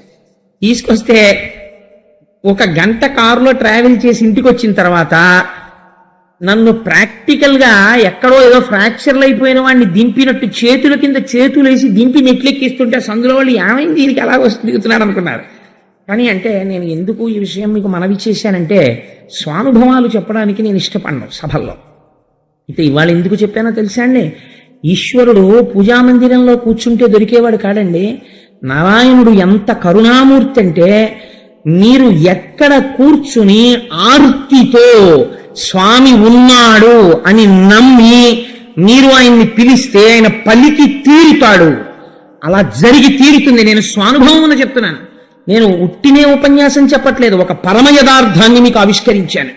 అందుచేత ఆనాడు దేవతలు వైకుంఠం వైపుకి తిరిగి చూడడానికి దిక్కులేని స్థితిలో ఉన్నారు. హిరణ్యకశిపుడి భయించేత ఇంద్రాదులు దిక్పాలకులు ఇవాళ ఎంత కష్టంలో ఉన్నారు చూడండి. ఆయన్ని మనసులో తలుచుకుని ప్రార్థన చేశారంతే. ఏమా స్వామికి రావలసిన అవసరం ఏమిటి? ఇక్కడ చేస్తున్నారు ప్రార్థన, పైకి చెయ్యడానికి కూడా వీల్లేదు. కనీసం గజేంద్రుడిలాగా పోని నీరసపడిపోయే ప్రార్థన చేయడానికి కూడా ఓపిక లేని స్థితి, భయంలో ఉన్నారు వాళ్ళు. అలా మౌనంగా ప్రార్థన చేస్తే అశరీరవాణి వినపడి. ఇది స్వామి అనుగ్రహం అంటే. ప్రహ్లాదోపాఖ్యానంలో ఈ ఘట్టం ఘట్టం దగ్గర మీరు భక్తితో పూనికని పొందాలి. నా స్వామి నన్ను మాత్రం ఎందుకు రక్షించడు అని. ఆయన అన్నారు, మీరందరూ దేని గురించి బాధపడుతున్నారో నాకు తెలుసు. మీరు నాకేమీ చెప్పక్కర్లేదు. నేను సమస్తము తెలుసున్నవాణ్ణి. నాకు ఎరుక ఉన్నది. హిరణ్యకశిపుడి యొక్క బాధలు మీరు పడలేకపోతున్నారు. కానీ నాకంటూ ఒక నియమం ఉన్నది. వాడు ధర్మము నుంచి వైక్లభ్యమును పొందాలి. బాగా ధర్మం తప్పిపోవాలి. చెయ్యకూడనంత తప్పు చెయ్యాలి. చేసిన తరువాత వాణ్ణి ఎలా సంహరించాలో నాకు తెలుసు. వాడు చెయ్యవలసిన దోషాలు ఎటువంటి దోషాలు చెయ్యాలి? శుద్ధ సాధులందు సురలందు శృతులందు గోవులందు విప్రకోటియందు ధర్మ పదవియందు తవిలి నాయందు వాడెన్నడలుగు నాడే పట్టివధిందు. వాడు ఈ తప్పులు చెయ్యాలి. ఇవి మనుష్యులు ప్రత్యేకం జ్ఞాపకం పెట్టుకోవాలి. ఓహో, మనం వీటికి తప్పు చేస్తే ఫలితము అలాగే ఉంటుంది, వీటి పట్ల మర్యాదగా ఉంటే మన జీవితము అలాగే ఉంటుందని గుర్తు పెట్టుకోవలసినవి. నారాయణుడి నోటి వెంట వచ్చిన మాట ఆ రోజున శుద్ధ సాధులందు. భగవంతుణ్ణే నమ్ముకుని ఏ కోరిక లేకుండా ఈశ్వరుణ్ణి నమ్ముకుని తిరుగుతున్న సాధు పురుషుల్ని అధిక్షేపించడం, బాధ పెట్టడం, వాళ్ళ మనస్సుకి క్లేశం కల్పించడం చెయ్యకూడదు. శుద్ధ సాధులందు సురలందు దేవతల పట్ల అపచారాలు కావాలని చెయ్యడం, దేవతలకి పేర్లు పెట్టడం, దేవతల్ని నిందించడం చెయ్యకూడదు. నీకు తెలిసినా తెలియకపోయినా ఒక నమస్కారం చెయ్యి. ప్రయత్నపూర్వకంగా దేవతల్ని అధిక్షేపించకూడదు. శుద్ధ సాధులందు సురలందు శృతులందు. శృతి అంటే వేదం. వేదమును ఎన్నడూ అధిక్షేపించి మాట్లాడకూడదు. వేదాన్ని తక్కువ చేసి మాట్లాడకూడదు, కాల్చేస్తుంది పాపం. శుద్ధ సాధులందు సురలందు శృతులందు గోవులందు విప్రకోటియందు. గోవుల్ని, ఆవుని ఎప్పుడూ బాధ పెట్టకూడదు. ఆవు పట్ల పరమ మర్యాదతో ప్రవర్తించాలి. గోవులందు విప్రకోటియందు, బ్రాహ్మణుల యందు గౌరవంతో ఉండాలి. గోవులందు విప్రకోటియందు ధర్మ పదవి యందు తెలిసి కూడా ధర్మం తప్పి మహాపాపాల్ని ఆచరిస్తూ ఉండడం. ధర్మ పదవి యందు నాయందు తవిలి నాయందు. చిట్ట చివరికి ఏ ఈశ్వరుడు నోడిచ్చి శక్తినిచ్చాడో ఆ ఈశ్వరుణ్ణి నింద చేస్తూ ఉండడం. ఆ ఈశ్వరుడి ప్రసాదం నేను తిననంటూ ఉండడం. ఎందుకండి గుళ్ళు గోపురాలు అంటూ ఉండడం. ఎక్కడున్నాడండి అంటూ ఉండడం. కష్టం వచ్చిన తరువాత నేల మీద పడి ఏడుస్తూ ఉండడం. ఎందుకు వచ్చింది ఇవన్నీ? కాబట్టి నీకు భద్రత కావాలనుకుంటే వీటి జోలికి వెళ్ళకు. ఆఖరణ ఏం చేస్తాడు? ఈ తప్పులు చేసి మనని ఎవడేం చేశాడులే అని అహంకారం పెరుగుతుంది. పెరిగి శుద్ధ సాధులందు సురలందు శృతులందు గోవులందు విప్రకోటియందు ధర్మ పదవియందు తవిలి నాయందు వాడెన్నడలుగు. ఎప్పుడో అప్పుడు ఈ అపచారాలు చేస్తాడు. కళ్ళు మూసుకుపోయాయి కాబట్టి. అప్పుడు వాడిని పట్టి వెధింతు, వాడిని పట్టుకు చంపేస్తా. అలా ఇలా కాదు. ఇన్ని వరాలు ఉన్నాయనుకుంటున్నాడు కదా, చూద్దురుగాని ఎలా చంపుతానో. మామూలుగా చంపను, ఎలుకని పావు పట్టినట్టు పట్టుకు చంపేస్తాను, మీరు చూద్దురుగా అని స్వామి ప్రతిజ్ఞ చేశాడు. అంతే. వీళ్ళందరికీ ఉత్సాహం వచ్చేసింది. మీరు పూనికతో ఉండండి, నా పట్ల భక్తితో ఉండండి, మీ ధర్మం మీరు ఆచరించండి, మీరు ధర్మభ్రష్టులు కాకండి, నేను మిమ్మల్ని రక్షించి తీరుతాను. ఆ పని వాడు ఎప్పుడు చేస్తాడో కూడా నేను మీకు చెప్పేస్తున్నాను. వాడికి ఒక కొడుకు పుడతాడు, ఆయన పేరు ప్రహ్లాదుడు, మహాభక్తుడు. అటువంటి ప్రహ్లాదుడి పట్ల కన్న కొడుకు శమదభ సంపన్నుడు నిర్వైరుడనట. ప్రహ్లాదుని రోషంబున వాడెన్నడు ఆపన్నత నందచేయునాడే పట్టివధింతున్. అన్న కొడుకు, తన కడుపున పుట్టినటువంటి కొడుకు శమదమ సంపన్నుడు, ఇంద్రియాల్ని మనస్సుని నిగ్రహించిన వాడు, ఈశ్వర భక్తుడిని తెలుసుకోలేక ఏనాడు పరమభక్తుడైన ప్రహ్లాదుణ్ణి ఆపదల పాలు చెయ్యడం ప్రారంభం చేశాడో ఆనాడు వాణ్ణి సంహరించడం నేను చేస్తాను. అందుకని మీరెవ్వరూ బెంగ పెట్టుకోకండి అన్నాడు. అని ఆ ప్రహ్లాదుడు కొంతకాలమునకు వీళ్ళందరూ చాలా సంతోషించారు. స్వామి వచ్చేస్తారు, ఈ విషయం మీరు మనస్సులో జాగ్రత్తగా నిక్షిప్తం చేసుకోండి. అప్పుడేమిటండి, అప్పటి నుంచి ఇప్పటి వరకు మీరు ఇదే జ్ఞాపకం పెట్టుకోవాలి. అహంకారంతో ఉన్నవాడు మితిమీరి తిరుగుతూ ఉంటాడు. వెంటనే ఈశ్వరుడికి ఒక నమస్కారం చేయడమే. ఈశ్వర, నువ్వున్నావు. ఆనాడు హిరణ్యకశిపుడి విషయంలో దేవతలకి చెప్పావు, నేనెందుకు వాణ్ణి శాపం ఇవ్వాలి? వాడు తనంత తాను బుద్ధి మార్చుకున్నాడా, రక్షింపబడతాడు. బుద్ధి మార్చుకోలేదా, ఆ బుద్ధి వ్యగ్రత చేత ఆఖరికి ఇటువంటి దుష్ఫలితాన్ని అనుభవిస్తాడు. నువ్వున్నావు పాప ఫలితాన్ని ఇవ్వడానికి, పుణ్యాన్ని ఇవ్వడానికి, బుద్ధి మారితే రక్షించడానికి. నేను ఎందుకు జోక్యం చేసుకోవాలి? అని వెళ్ళిపోవడం నేర్చుకోగలగాలి సాధువర్తన. ఎంత గొప్ప మాటో చూడండి. ఇది చెప్పి ఆయన అన్నారు, ఆ నిజంగా హిరణ్యకశిపుడికి లీలావతికి ప్రహ్లాదుడు ఆవిర్భవించాడు. ఆయన మహానుభావుడు. తనయందు అఖిల భూతములందు ఒక భంగి పరహితత్వంబున పరగువాడు. తనయందు అఖిల భూతములందు ఒక భంగి తనయందు అఖిల భూతములందు ఒక భంగి పరహితత్వంబున సమబుద్ధి అయి పరహితత్వంబున బరగువాడు. పెద్దల పొడగన్న భృచ్చునికైవడి చేరి నమస్కృతులు చేయువాడు. కన్నుదోయికి అన్య కాంతలడ్డంబైన మాతృభావన చేసి బరగువాడు. తల్లిదండ్రుల భంగి దీనవత్సలతను దీనుల కావ చింతించువాడు. దైవతములంచు గురువుల తలచువాడు. సకుల ఎడ సోదర స్థితి జరుపువాడు. లీలలందున బొంకులు లేనివాడు. లలిత మర్యాదుడైన ప్రహ్లాదుడధిపా. నిజంగా ప్రహ్లాదుడి విషయంలో ఒక గొప్ప విషయం ఉంది. మనం మా అచ్చేశాస్త్రి గారి ఇంటికి పరమ పూజనీయమైనటువంటి తత్వవిధానంద సరస్వతి మహారాజు ఇచ్చేసినప్పుడు ఒక మాట అన్నారు, ప్రహ్లాదుడు ఎంతటి బ్రహ్మజ్ఞానండి అన్నారు. అందుకే వ్యాస భగవానుడు కానీ పోతన గారు కానీ ఎంతటి కితాబునిచ్చారో చూడండి. తనయందు అఖిల భూతములందు ఒక భంగి పరహితత్వంబున పరగువాడు. తనలో ఉన్నటువంటి ఆత్మతత్వమేదో, నేను అన్న భావన ఎక్కడ నుంచి పుడుతోందో అలాగే సమస్త ప్రాణుల యందు కూడా నేనన్న భావన ఉంది. నన్ను ఒకరు బాధ పెడితే నేను ఎంత బాధపడతానో, ఇతరులు నా వలన బాధన పొందినా బాధ ఒక్కలాగే ఉంటుంది అని తనలో చూసుకుంటున్నటువంటి నేనన్న భావనని అన్ని ప్రాణుల యందు చూసినటువంటి మహాపురుషుడు. అదే కదండి మనం రుద్రాధ్యాయం చెప్పుకుంటే ఏం చెప్తాం? తెల్లవారు లేస్తే నమ చోరాయచ, నమ ప్రేమ్యాయచ, సికత్యాయచ, ప్రవాహ్యాయచ, వృక్షాయచ, చెట్టు, ఆకు, నురగ, నీరు, ఆఖరికి ఒక వడ్రంగివాడు, ఒక దొంగ, అంతటా ఉన్నవాడు ఈశ్వరుడు ఒక్కడే అని మనం ప్రతిపాదన చేస్తున్నాం కదా. అందుచేత తనయందు అఖిల భూతములందు ఒక భంగి సమబుద్ధి అయి పరహితత్వంబున బరగువాడు. పెద్దల పొడగన్న భృచ్చుని కైవడి చేరి నమస్కృతులు చేయువాడు. పెద్దలు కనబడితే భృచ్చుడైనటువంటి వాడు ఎలా ప్రవర్తిస్తాడో అలా చేరి నమస్కృతులు చేయువాడు. వెంటనే పెద్దలకి నమస్కారం చేసి స్వాగతం పలికేటటువంటి లక్షణం ఉన్నవాడు. అందుచేత పెద్దల పొడగన్న భృచ్చుని కైవడి చేరి నమస్కృతులు చేయువాడు. కన్నుదోయికి అన్య కాంతలడ్డంబైన మాతృభావన చేసి మరగువాడు. తన కళ్ళకి అడ్డంగా వేరొక స్త్రీ కనపడితే, ఆ మాట చాలా గమ్మత్తైన మాట అండి. పోతన గారు అనువాదం, కన్నుదోయికి అన్యకాంతలడ్డంబైన అంటే కంటికి ఒక లక్షణం ఉంటుంది. ఏమిటా లక్షణం అంటే, కంటికి ఎదురుగుండా ఏదైనా ఒక వస్తువు వచ్చిందనుకోండి, కంటి నుంచి ప్రసారమయ్యేటటువంటి కాంతి కిరణము ఆ వస్తువు మీద పడి పరావర్తనము చెంది వెనకనున్న రెటీనా మీద ఆ వస్తువు యొక్క ముద్ర పడేటట్టు చూస్తుంది. ఈ ముద్ర పడడం కంటి యొక్క లక్షణం. అది కంటికి ఎదురుగుండా ఏ వస్తువు వస్తే ఆ వస్తువుని వెనకాల చూపిస్తుంది.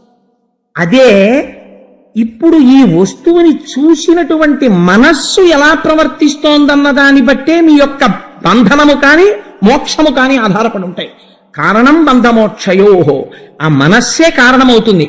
తన కంటి చేత చూడబడి ఆ కిరణము పరావర్తనము చెంది లోపల ఆ ప్రతిబింబము ఏర్పడము చేత మనస్సు దర్శనము చేస్తున్నటువంటి వస్తువుని పరమ పవిత్రమైన దృష్టితో చూడడము నీకు అలవాటైన నాడు నీ జీవితం ఉద్ధరింపబడిపోతున్నట్టే. ఇది 5వ ఏట ప్రహ్లాదునికి అలవాటైనది.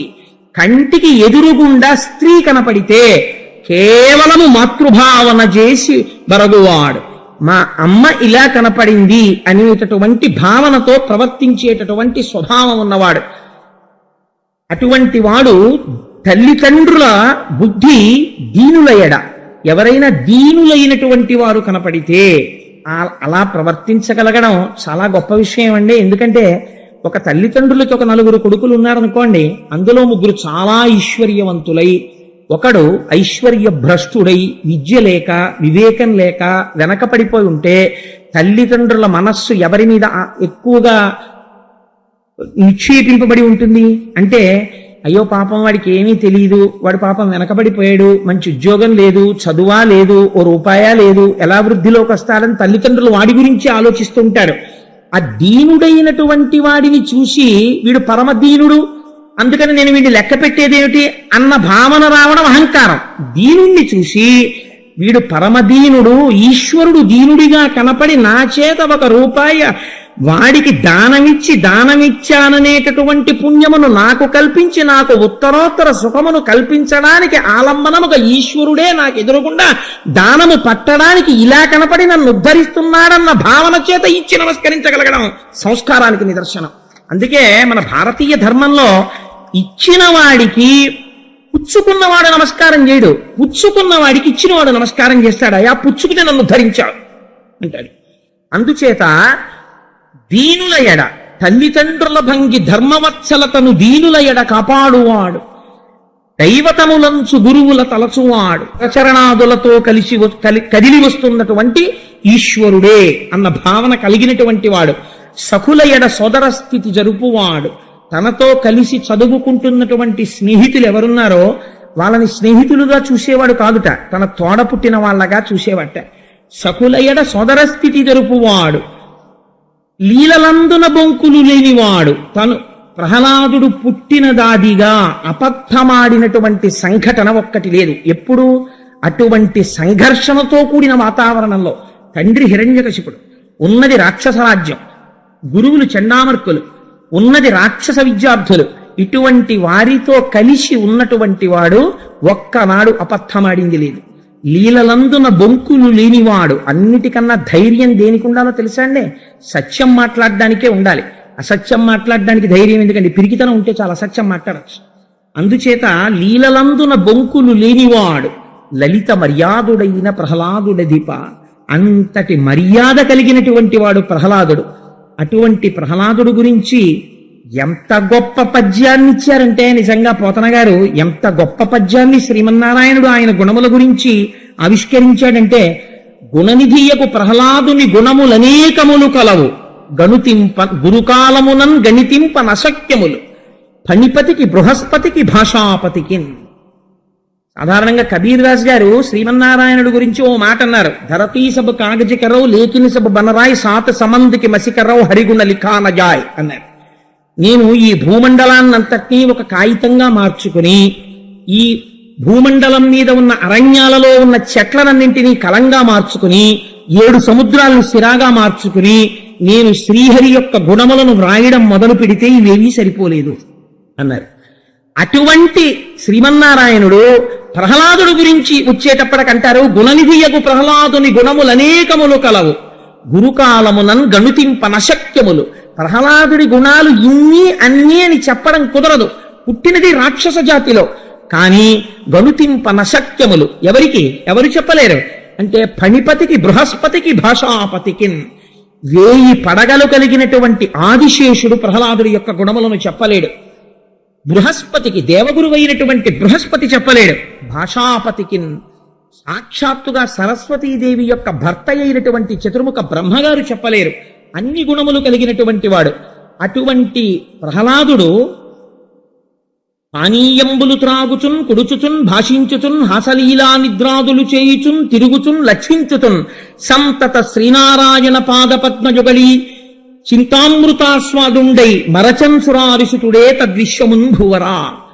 ఇది ఎంత గొప్ప మాట అంటేనండి, బ్రహ్మమునందు నిరంతరము ఆయన యందే బుద్ధిని న్యాసము చేసి ఉంచగలిగినటువంటి వాడి స్థితిని ఆవిష్కరిస్తున్నారు. మనకి సాధారణంగా మనం ఒక మాట చెప్తుంటాం, మనకంతా అసలు పెద్ద కష్టం ఎక్కడొస్తుందంటే, కేవలం భగవంతుణ్ణి అర్చించడం కోసమే, ఇంకొక పని లేదండి, ఇప్పుడు కేవలం ఈశ్వరారాధనమే అని మనం పూజామందిరంలోకి వెడతాం. తీరా కూర్చున్న తర్వాత 1 గంట సేపు పూజ చేస్తే యథార్థమైన తీర్పు మనం చెప్పుకుంటే ఎంతసేపు మనం పూజ చేశాం అని చూస్తే, కర్మేంద్రియ సంఘాతమైనటువంటి కాళ్ళు చేతులు ఏదో పువ్వులు వెలిగించడం అగరత్తి ఎక్కడం చేస్తున్నాయేమో కానీ మనస్సు మాత్రం బయట తిరుగుతూనే ఉంటుంది. ఆ మనస్సుని తీసుకొచ్చి పెట్టడం అన్నది చాలా కష్టం.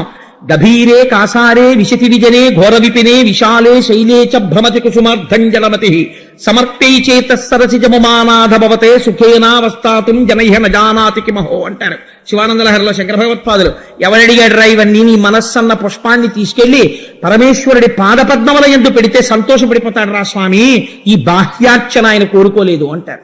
అందుచేత ఎటువంటి మహానుభావుడు ఆయన అంటే, పానీయంబులు త్రాగుచున్ కుడుచుచున్ భాషించుచున్ హసలీలా నిద్రాదులు చేయుచున్ తిరుగుచున్ లక్షించుచున్ సంతత శ్రీనారాయణ పాద పద్మజుగళీ చింతామృతాస్వాద సంధానుండై మరచన్ సురారిసుతుడే తద్విశ్వమున్ భూవరా. ఎంత చిత్రమో చూడండి. మనకి ప్రతిబంధకాలు ఇవన్నీ. ఈశ్వరుణ్ణి ఆరాధన చేయడానికి ఏదో కాస్త కాఫీ తాగాలి కదండి, అందుకని tea break, coffee break, tiffin తింటే ఈశ్వరుడు అక్కర్లేదు, అన్నం తినేటప్పుడు ఈశ్వరుడు అక్కర్లేదు, ఆఫీస్కి వెళ్ళినప్పుడు ఈశ్వరుడు అక్కర్లేదు, అగ్నికార్యం చేసేటప్పుడు ఈశ్వరుడు అక్కర్లేదు. మనకి ఈశ్వరుడి కోసం కూర్చున్నప్పుడు ఈశ్వరుడి దగ్గర మనసు ఉండదు. కాబట్టి ఇంకా మనం చేసింది ఏముంటుంది, అసలు పూజ ఏమీ ఉండదు. కానీ ఆయన అంటున్నారు, ప్రహ్లాదుడి స్థితి ఏమి అంటే, పానీయంబులు త్రాగుచున్, నీళ్లు తాగుతూ ఈశ్వరుణ్ణి చూసేవాడు. ఎలా చూసేవాడు, అలా ఎలా కుదురుతుందండి అని మీకు అనుమానం రావచ్చు. లింగ పురాణంలో వ్యాసుడు ఒక అద్భుతమైన మాట అంటాడు, సంజీవనం సమస్తస్య జగత సలిలాత్మిక భవయిత్యుచ్యతే మూర్తిర్భవస్య పరమాత్మనః అంటాడు.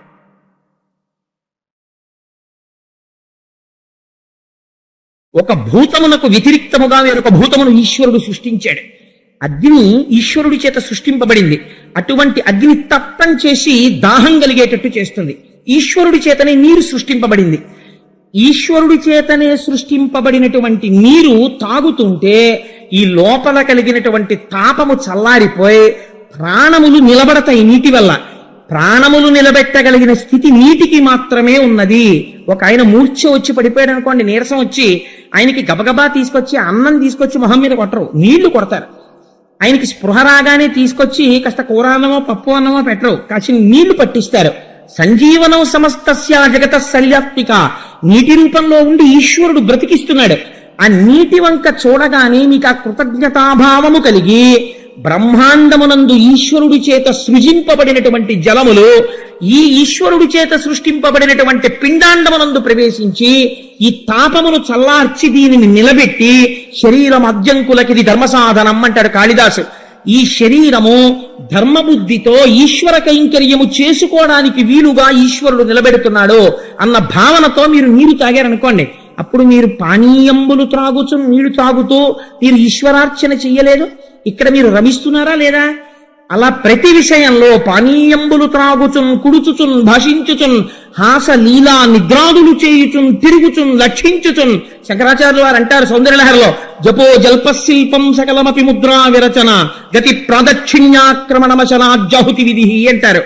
లోపల బ్రహ్మముతో నిరంతరము అనుసంధానమును పొంది రమించిపోతున్నటువంటి యోగి పురుషుడు చెయ్యెత్తిలా అంటే అది ముద్రైపోతోంది. ఆయన తింటే అగ్నికార్యం అయిపోతోంది, పడుకుంటే సమాధి అయిపోతుంది. నిద్రా సమాధి స్థితి సంచార పదయో ప్రదక్షిణ విధి స్తోత్రాన్ని సర్వాగిర యజ్జత్ కర్మ కరోమి తత్తదఖిలం శంభో తవారాధనం అంటారు శంకర భగవత్పాదులు. లోపల ఈశ్వరుణ్ణి పెట్టుకుని వివేకానందుడు అంటాడు, పూజా మందిరంలో చచ్చిపోవాలని ఎందుకు కోరుకుంటావు? పూజా మందిరంలో చచ్చిపోవాలని కోరుకోకు. ఇక్కడ ఈశ్వరుణ్ణి పెట్టుకుని అంతటా ఈశ్వరుణ్ణి చూస్తూ ఈశ్వరుడు ఎందు పడిపో, అది నీకు మోక్షస్థితి. అంతటా ఈశ్వరుణ్ణి చూడగలిగినటువంటి లక్షణము రావాలి.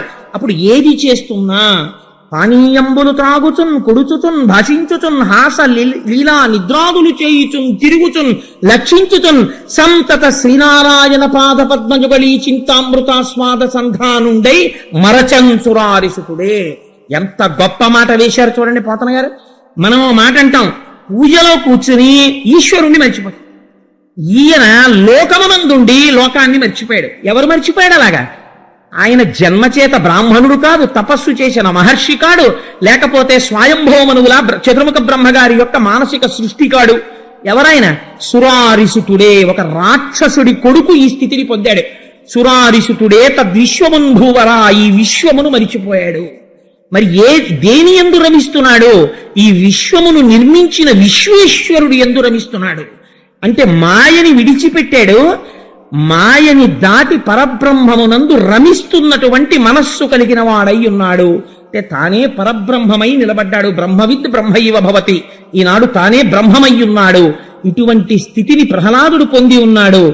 అటువంటి స్థితిలో ఉన్నటువంటి వాడు ఆయనని ఇలా ఉండి ధ్యానం చేసుకుంటూ ఎప్పుడూ భగవంతుణ్ణి అనుభవిస్తూ ఆనందంతో ఉంటే హిరణ్యకశిపుడికి చూసి ఆశ్చర్యంగా ఉండేది.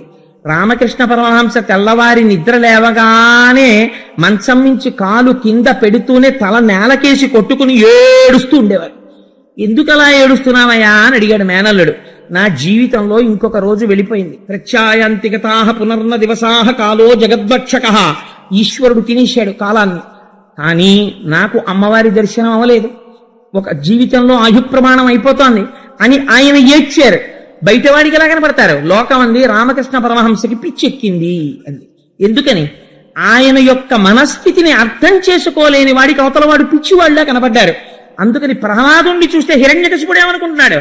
ఏమిటో హాయిగా కనపడ్డ వాళ్ళందరినీ హింస చేయడం, బాధ పెట్టడం, వాడి దగ్గర ఎత్తుకు రావడం, వీడి దగ్గర ఎత్తుకు రావడం, ఇలాంటి పనులు చేయకుండా ఏమిటో జడుళ్ళ అలా కూర్చుంటాడు, ఏమిటో తనలో తాను నవ్వుకుంటూ ఉంటాడు, కళ్ళు మూసుకుని ఉంటాడు, ఏమిటో ధ్యానం చేస్తూ ఉంటాడు, ఓ చదువుకోడు, ఓ పుస్తకం పట్టుకోడు.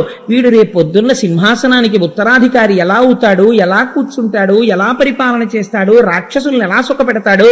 రాక్షసుల్ని సుఖపెట్టడం అంటే ఏం చేయాలి? దేవతల్ని, బ్రాహ్మణుల్ని, యజ్ఞాల్ని, యాగాల్ని, గోవుల్ని, ధర్మాన్ని, అగ్నిహోత్రాన్ని, లోకాన్ని బాధ పెట్టాలి. ఈ బాధ పెట్టడం చేత కాని వాడు ఎలా రక్షిస్తాడు రాక్షసుల్ని అని బెంగ పెట్టుకుని శుక్రాచార్యుల వారి కొడుకులైనటువంటి చండ అమర్కులనే వాళ్ళని పిలిచాడు.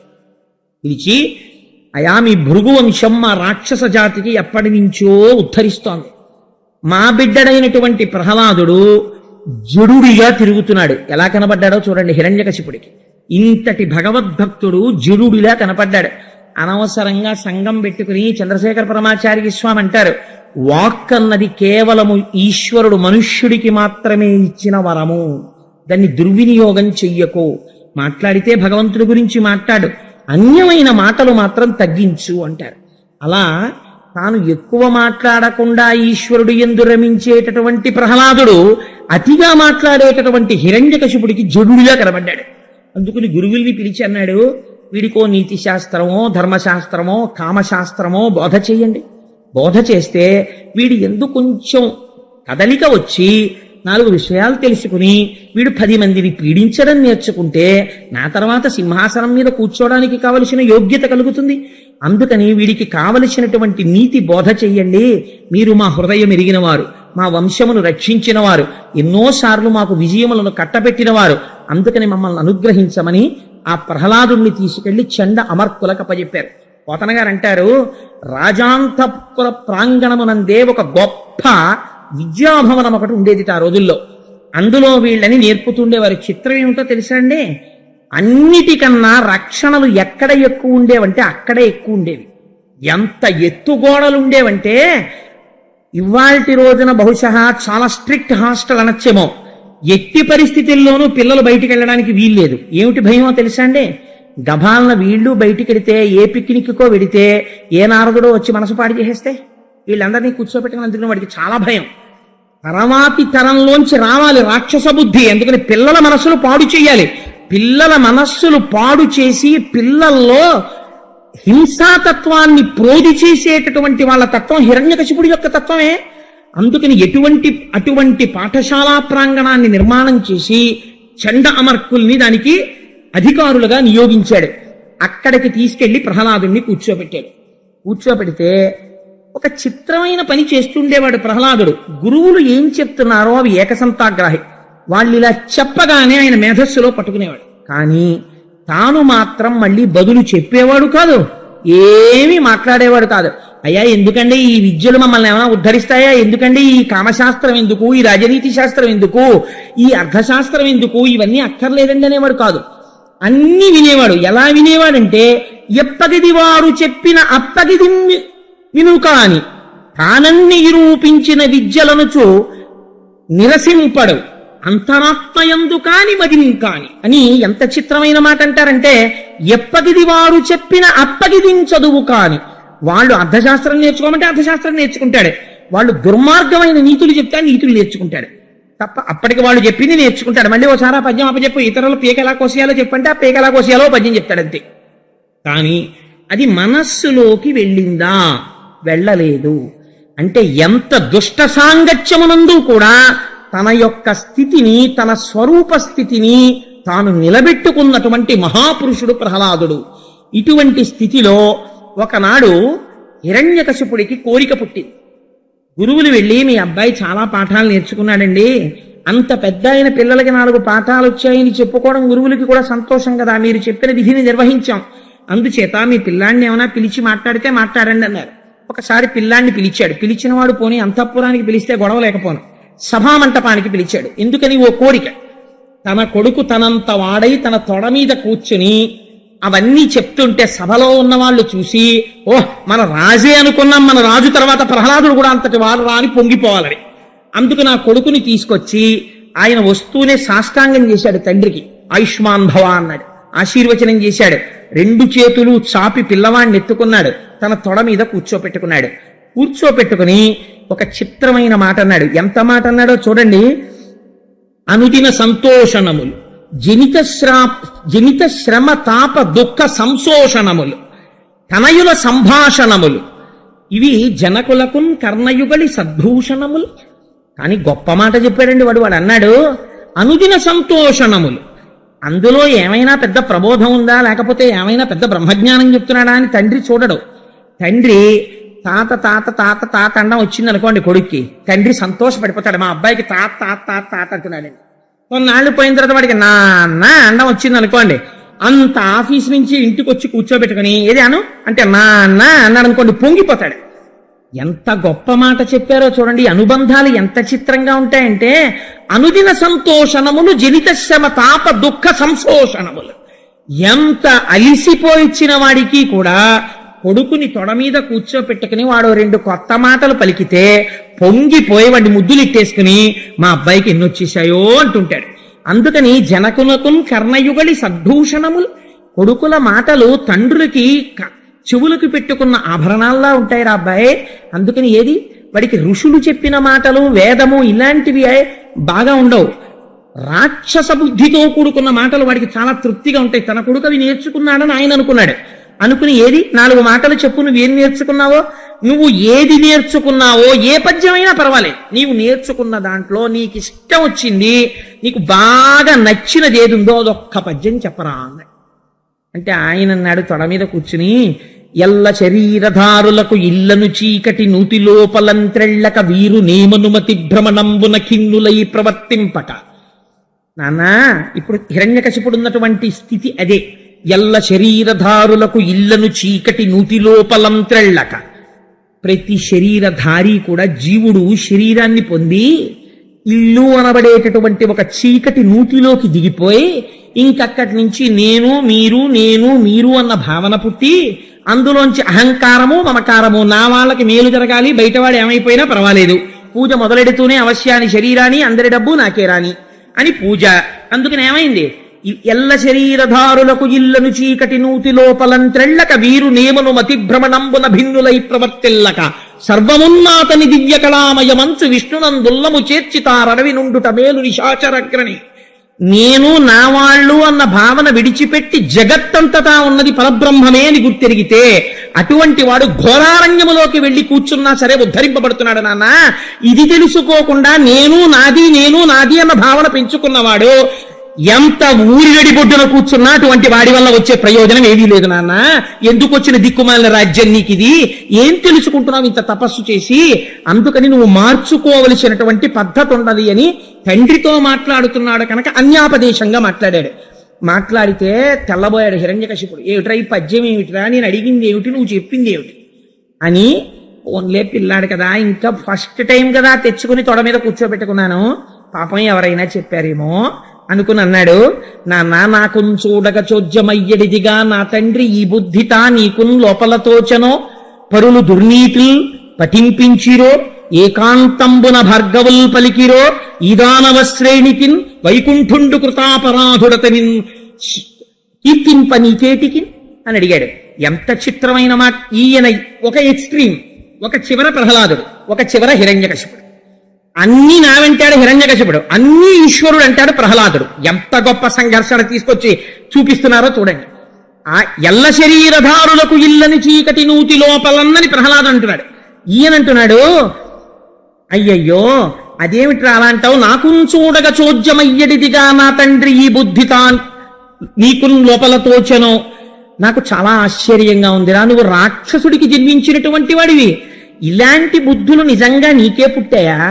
లేకపోతే ఎవరైనా పిల్లలు పక్కకి తీసుకెళ్లి రహస్యంగా నీ చేత చదివిస్తున్నారా? వాడికి అనుమానం దేవతలు ఎవరైనా వచ్చి పిల్లాడి రూపంలో పాఠాలు చెప్పేస్తున్నారేమోనని. ఏకాంతంబున భార్గవుల్ పలికిరో, తన గురువు మీద తనకి నమ్మకం లేదండి, ఇంతకన్నా భ్రష్టత్వం ఉంది. ఏకాంతంబున భార్గవుల్ పలికిరో, గురువుల వంక చూసి కరువమెత్తాడు. ఈ గురువులు నిన్ను చాటుకు తీసుకెళ్లి ఏకాంతంలో ఇలాంటివి ఏమైనా నేర్పుతున్నారా? 10 మందితో కలిపి కూర్చోపెట్టి రాక్షస నీతి నేర్పి ఒక్కడిని తీసుకెళ్లి ఇలాంటి మాటలు ఏమైనా నేర్పుతున్నారా? ఏకాంతంబున భార్గవుల్ పలికిరో, ఈ దానవ శ్రేణికి వైకుంఠుండు కృతాపరాధుడు.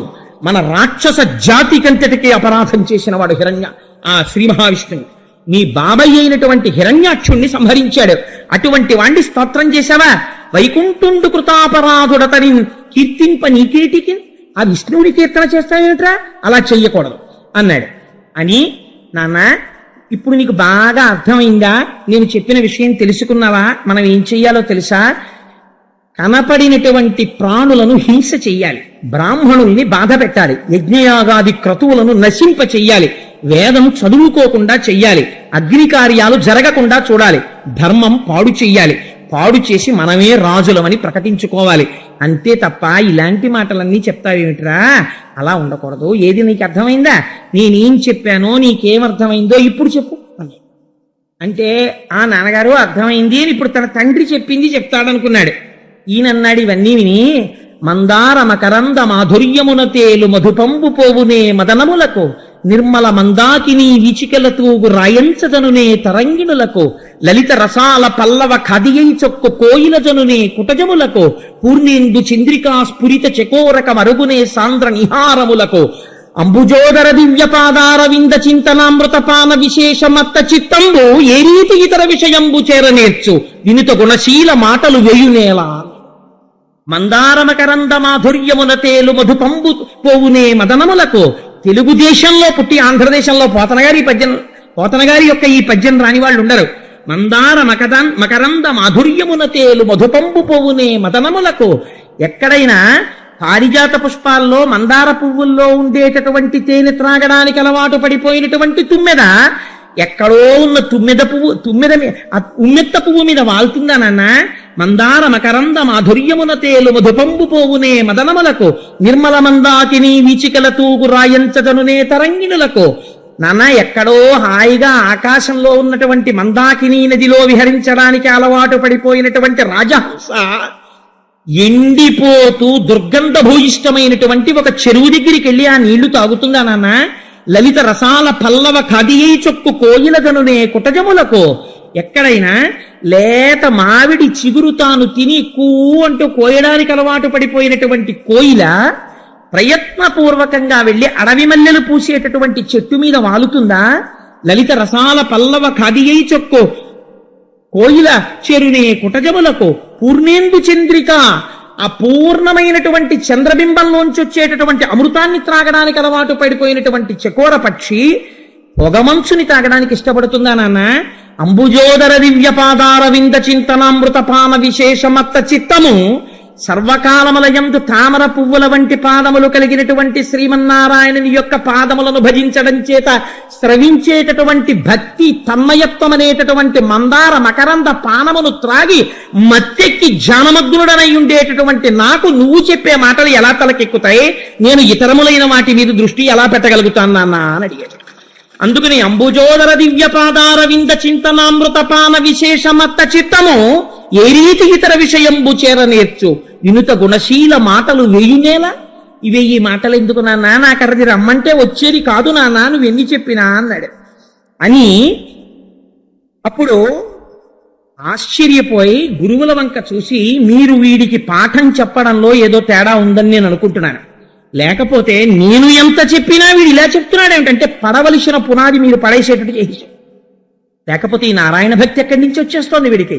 ఈ మాట తీసుకెళ్లి చాలా జాగ్రత్తగా 1000 కళ్ళతో చూస్తూ ఈ పిల్లవాడికి అర్థశాస్త్రము ధర్మశాస్త్రము నేర్పండి, తీసుకెళ్ళండి అన్నాడు. అనేసరికి ఆ పిల్లవాడిని తీసుకుని చండామర్కులకి భయం వేసింది. ఒరేయ్, నీకు మేము నేర్పింది ఏమిటి, నువ్వు చెప్పిన పద్యం ఏమిటి, నీ నాన్నకి మా మీద అనుమానం వచ్చింది, ఏకాంతంబున భర్గవుల్ పలికిరు అని మా వంక చూస్తున్నాడు, నీ వల్ల మా ప్రాణాలకు ముప్పు వచ్చేటట్టుంది, మేము ఏం చెప్తున్నామో అది జాగ్రత్తగా నేర్చుకో, మాకేమప్ప చెప్తున్నావో అవప్ప చెప్పు మీ నాన్న దగ్గరికి వెళ్ళి, మేము అడిగితేనేమో ధర్మశాస్త్రం అర్థశాస్త్రం చెప్తున్నావు, మేమేం చెప్తే చక్కగా చిలకలా పలుకుతావు, ఇరే ఏదైనా చెప్పు అని మేము అడిగితే మేము చెప్పిందే చెప్తావు, మీ నాన్న దగ్గరికి వెళ్ళి ఇవరే ఏదైనా చెప్పనేటప్పటికీ శ్రీమన్నారాయణ గురించి మొదలెడుతున్నావు, మీ నాన్న ఏం చెప్పామనుకుంటున్నాడు, ఇంకా ఎప్పుడూ నువ్వు అలాంటి పలుకులు పలకకూడదు, గురువులను ఏం చెప్పామో అది మాత్రమే పలకాలి, అర్థమైందా? అయ్యా చిత్తం అర్థమైంది, మీరు ఏం చెప్తారో అది జాగ్రత్తగా నేను నేర్చుకుంటాను అన్నాడు. చక్కగా నేర్చుకున్నాడు, గురువులు చెప్పిన పాఠాలన్నీ విన్నాడు, ఎక్కడ నుంచి ఏదడిగినా టకటక టకటక చెప్పేసి వ్యాఖ్యానం చేసేస్తున్నాడు. షహబాష్, ఇప్పుడు పిల్లాడు మారాడు అని ఎందుకైనా మంచిదని వాళ్ళకి అనుమానం వచ్చింది. తల్లి దగ్గర కూర్చుని మాట్లాడడానికి తండ్రి దగ్గర కూర్చుని మాట్లాడడానికి పెద్ద తేడా ఉండదు కదా, ముందు ఎందుకైనా మంచిది వీళ్ళ అమ్మ దగ్గరికి తీసుకెళ్దాం, అమ్మ దగ్గర ఎలా మాట్లాడతాడో చూసి అప్పుడు నాన్నగారి దగ్గరికి తీసుకెళ్దాం, డైరెక్ట్ గా ఆయన దగ్గరికి తీసుకెళ్దామంటే మళ్ళీ ఓ పద్యం తెలివాడంటే మన కొంపలు పడిపోతాయి, అందుకని లీలావతి దగ్గరికి ఎడదామని అంతఃపురంలోకి తీసుకెళ్లారు. ఆ లీలావతి ప్రశ్నించింది, ఎరా నాన్న బాగా చదువుకుంటున్నావా, ఏది నువ్వు నేర్చుకున్నదో మాట చెప్పుకుంది, ధర్మార్థ శాస్త్రంలోంచి ఏదో చెప్పాడు తల్లికి. చాలా సంతోషపడిపోయింది, అయ్యా మా అబ్బాయి బాగా మారిపోయాడండి, ఇలా ఏడిచే తల్లిదండ్రులు ప్రపంచంలో ఉంటారండి, అలాంటివి నేర్చుకోవాలని కోరుకునేవాళ్ళు అంటే. ఆ గురువులు చాలా సంతోషించి హిరణ్యకశిపుడి దగ్గరికి తీసుకెడితే చూశాడు హిరణ్యకశిపుడు, ఓహో మళ్ళీ వచ్చాడు వీడు అని.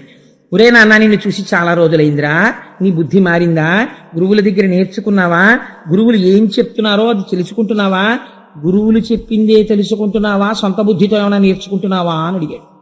అంటే ఈసారి ఆయన అన్నాడు, చదివించిరి నను గురువులు చదివితి ధర్మార్థ ముఖ్య శాస్త్రంబులునే చదివినవి కలవు పెక్కులు, చదువులలో మర్మమెల్ల చదివితి తండ్రి అన్నాడు. ఈ మాట నేడప్పటికీ గురువులకి భయం వేసింది, ఏదో చేస్తున్నాడు రా వీడు అని. చదివించిరి నన్ను గురువులు నన్ను చదివించారు నాన్నగారు, చదివితి ధర్మార్థ ముఖ్య శాస్త్రంబులునే చదివినవి కలవు పెక్కులు. అబ్బో, ధర్మశాస్త్రం అర్థశాస్త్రం నూరి పోసేశారండి గురువులు, అవేమిటి ఇంకా నేను చాలా చదువుకున్నానన్నాడు, వీళ్ళు చెప్పలేదు. నే చదివినవి కలవు పెక్కులు, చదువులలో మర్మమెల్ల చదివితి తండ్రి, చదువుల వలన తెలుసుకోవలసిన చదువేదో ఆ చదువు నేను తెలిసేసుకున్నాను అన్నాడు. కొంచెం అనుమానంగా అనిపించినా హిరణ్యకశిపుడికి చదివించిరినను గురువులు అంటున్నాడు కదా ముందు, అందుకని ఉరే నువ్వు నేర్చుకున్న దాంట్లో నువ్వు తెలుసుకున్న మొత్తం చదువులోంచి సారభూతమై పిండి వణగడితే ఇది వింటే చాలు అన్న పద్యం ఒక్కటి నాకు చెప్పరా. ఆయన అన్నాడు, తను హృద్భాషల సఖ్యమున్ శ్రవణమున్ దాసత్వమున్ సేవయు వందనార్చనముల్ శ్రవణముల్ చింతనంబరెడు 9 భక్తి మార్గముల శ్రీహరిని సేవించి సజ్జనుడయ్యుండుట భద్రమంతు తలతున్ సత్యంబు దైత్యేశ్వర. నాన్నగారు శ్రవణం కీర్తనం విష్ణోహ స్మరణం పాదసేవనం అర్చనం వందనం దాస్యం సఖ్యం ఆత్మనివేదనం అంటాడు వ్యాసుడు. నేను తెలుసుకున్నది ఏమిటంటే తను హృద్భాషల సఖ్యమున్ శ్రవణమున్ దాసత్వమున్ వందనార్చనముల్ సేవయు ఆత్మలో నిరుకయున్ దాసత్వమున్ 9 రకాలుగా ఈశ్వరుణ్ణి మనం ఈ శరీరం ఉన్నందుకు సేవించాలి. ఒకటి, భగవంతుడి గురించి వింటూ ఉండాలి సంతోషంతో. 2, మనం కీర్తించాలి భగవంతుణ్ణి. 3, శ్రవణం కీర్తనం విష్ణోహ స్మరణం, ఆయన్ని గుర్తు తెచ్చుకుంటూ ఉండాలి. పాదసేవనం, ఆయన పాదములను సేవించాలి. అర్చనం, అధాంగ పూజ అని పాదముల దగ్గర నుంచి శిరస్సు వరకు ఇక్కడ జ్ఞాపకం పెట్టుకుని పూజ చెయ్యాలి. అందుకని అర్చనం. వందనం, ఈ శరీరమునకున్నటువంటి అవయవములన్నీ భూమి మీద పడేటట్టుగా ఆయనకి నమస్కారం చెయ్యాలి. దాస్యం, తాను చేసినటువంటి ప్రతి పని చేత ఈశ్వరుడి యొక్క వైభవము ప్రకాశింపబడుతోందన్న బుద్ధితో తాను చెయ్యాలి. సఖ్యం, తాను ఈశ్వరుడికి చాలా దగ్గర వాడనన్న భావన రావాలి. త్యాగరాజస్వామి కీర్తనల గురించి వ్యాఖ్యానం చేస్తూ నేను ఈ మాట చెప్పాను. అస్తమానం ఇలా చేతులు కట్టేసుకుని నేనంతటి వాణ్ణి స్వామి, మీరే చాలా గొప్పవారు స్వామి, ఏమనుకోకండి స్వామి, నేను ఎప్పటికీ మీ పాదాల దగ్గరికి వస్తాను స్వామి అనకూడదు. ఒక స్వాతంత్రం ఉండాలి, సాన్నిహిత్యం ఉండాలి ఈశ్వరుడి దగ్గర. స్వామి నువ్వు తప్ప నాకెవరండి దిక్కో అని మీరు అడగగలగాలి నిలదీసి. అంతటి సఖ్యత పెంచుకోగలగాలి. సఖ్యం ఆత్మనివేదనం, చిట్ట చివర ఉన్నది ఈశ్వరుడొక్కడే అన్న భావన పెంపొందించుకోగలగాలి, నిర్భయత్వాన్ని పొందగలగాలి. అందుకని నాన్న ఈ 9 రకాలైనటువంటి భక్తితో స్వామిని సేవించి సజ్జనుడై అలా నిలబడిపోవడం భద్రమంతు తలతు నిక్కంబు సర్వే దైత్యేశ్వర, అదే చాలా భద్రమైన విధానము అని లోపల నేను నమ్ముతున్నాను నాన్న. ఇదే నేను చదువుకున్న చదువుల యొక్క మొత్తము సారాంశము అంటే. ఆయన అన్నాడు, హిరణ్యకశిపుడు చూసి తెల్లబోయే, ఉరే ఇది గురువులు చెప్పలేదు, ఇది నేను చెప్పలేదు, నీ బుద్ధికి తోచింది, నీకెక్కడి నుంచి వస్తోంది ఇలాంటి ఆలోచన? నువ్వు పుట్టింది రాక్షస జాతిలో, అంటే మేమందరం తప్పు చేస్తున్నామా? మేము ఇంతమందిని ఎలా ఆలోచిస్తున్నామో, ఇంతమందిని ఏం చేస్తున్నామో అది నువ్వు ఎందుకు చేయడం లేదు? కంటికి కనపడనటువంటి శ్రీమన్నారాయణుడి మీద నీకు భక్తి ఎక్కడి నుంచి వచ్చిందని అడిగాడు.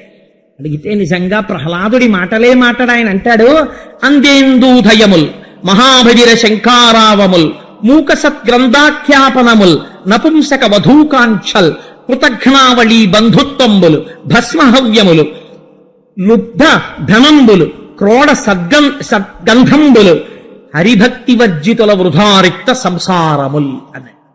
నాన్న నువ్వు అన్నావే, మేమందరికీ రాని ఆలోచన నీకొక్కడికే ఎందుకు వస్తోంది అని అడిగావు కదా, నీకొక్క మాట చెప్పనా? ఆయనని విడిచిపెట్టి మిగిలినవి నువ్వు ఎన్ని చేసినా అవన్నీ ఎటువంటి పనిలో నేను చెప్తాను, గుర్తుపెట్టుకో. అంధేందూదయముల్, పుట్టుగుడ్డి వాడిని తీసుకెళ్లి పున్నమి చంద్రుడి దగ్గర నిల్చోబెట్టి, చూడరా పున్నమి చంద్రుడు ఎంత అందంగా ఉన్నాడో అంటే ఎంత అసహ్యమో, ఈశ్వరుణ్ణి విడిచిపెట్టి సంసారం అంత బాగుందనుకోవడం అంత అటువంటి విషయం.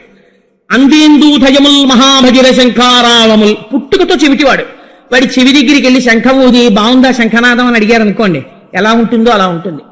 మూక సద్గ్రంథాఖ్యాపనముల్, ఆయన మహాప్రాజ్ఞుడై ఉండొచ్చు, చదువుకున్నవాడు, కానీ పాపం ఈశ్వరానుగ్రహం లేదు, మూగివాడిగా పుట్టాడు.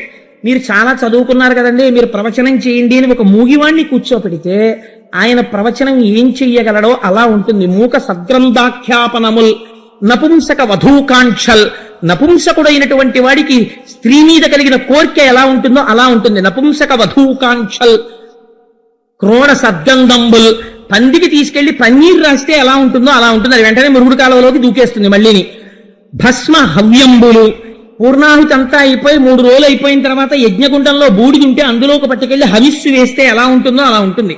భస్మ హవ్యంబులు లుబ్ధ ద్రవ్యంబులు, ఆయన దగ్గర చాలా ఐశ్వర్యం ఉంది, కానీ తన జ్వరాన్ని కూడా ఎవరికి అప్పివ్వడు. నా జ్వరం నేనే అనుభవిస్తాను, నీకెందుకు ఇవ్వాలంటాడు.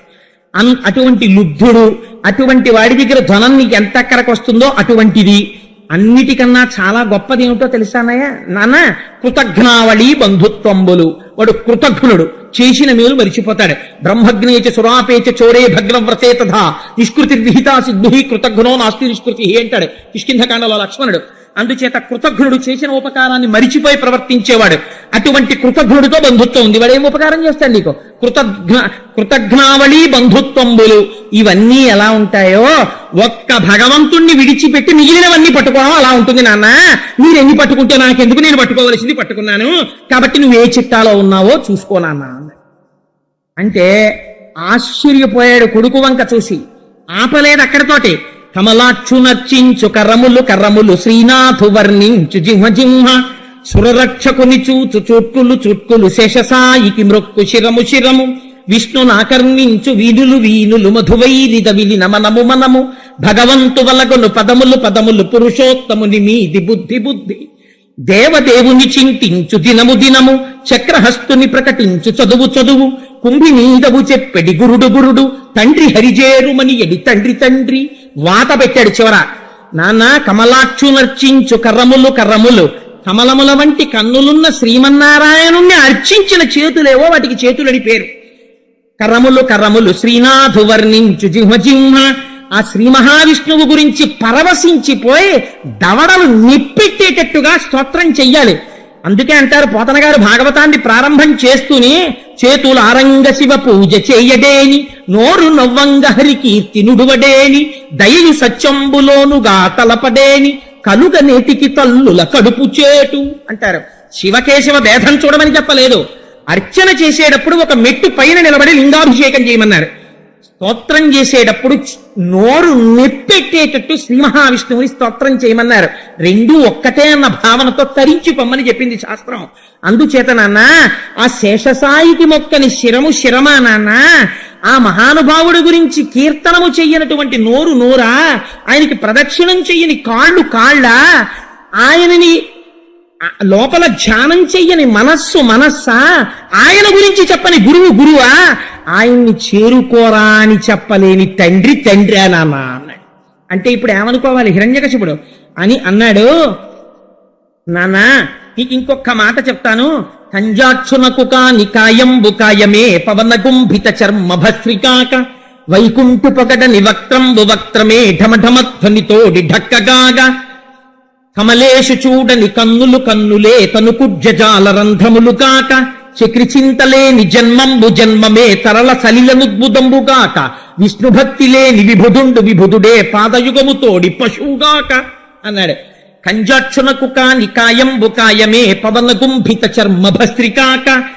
ఈశ్వరుడు ఎంతటి మహోదారుడంటే మహానుభావుడు. అందుకే విశ్వకర్మ మనుస్పష్టాస్తవిష్ట స్థవిరోత్ప్రభ.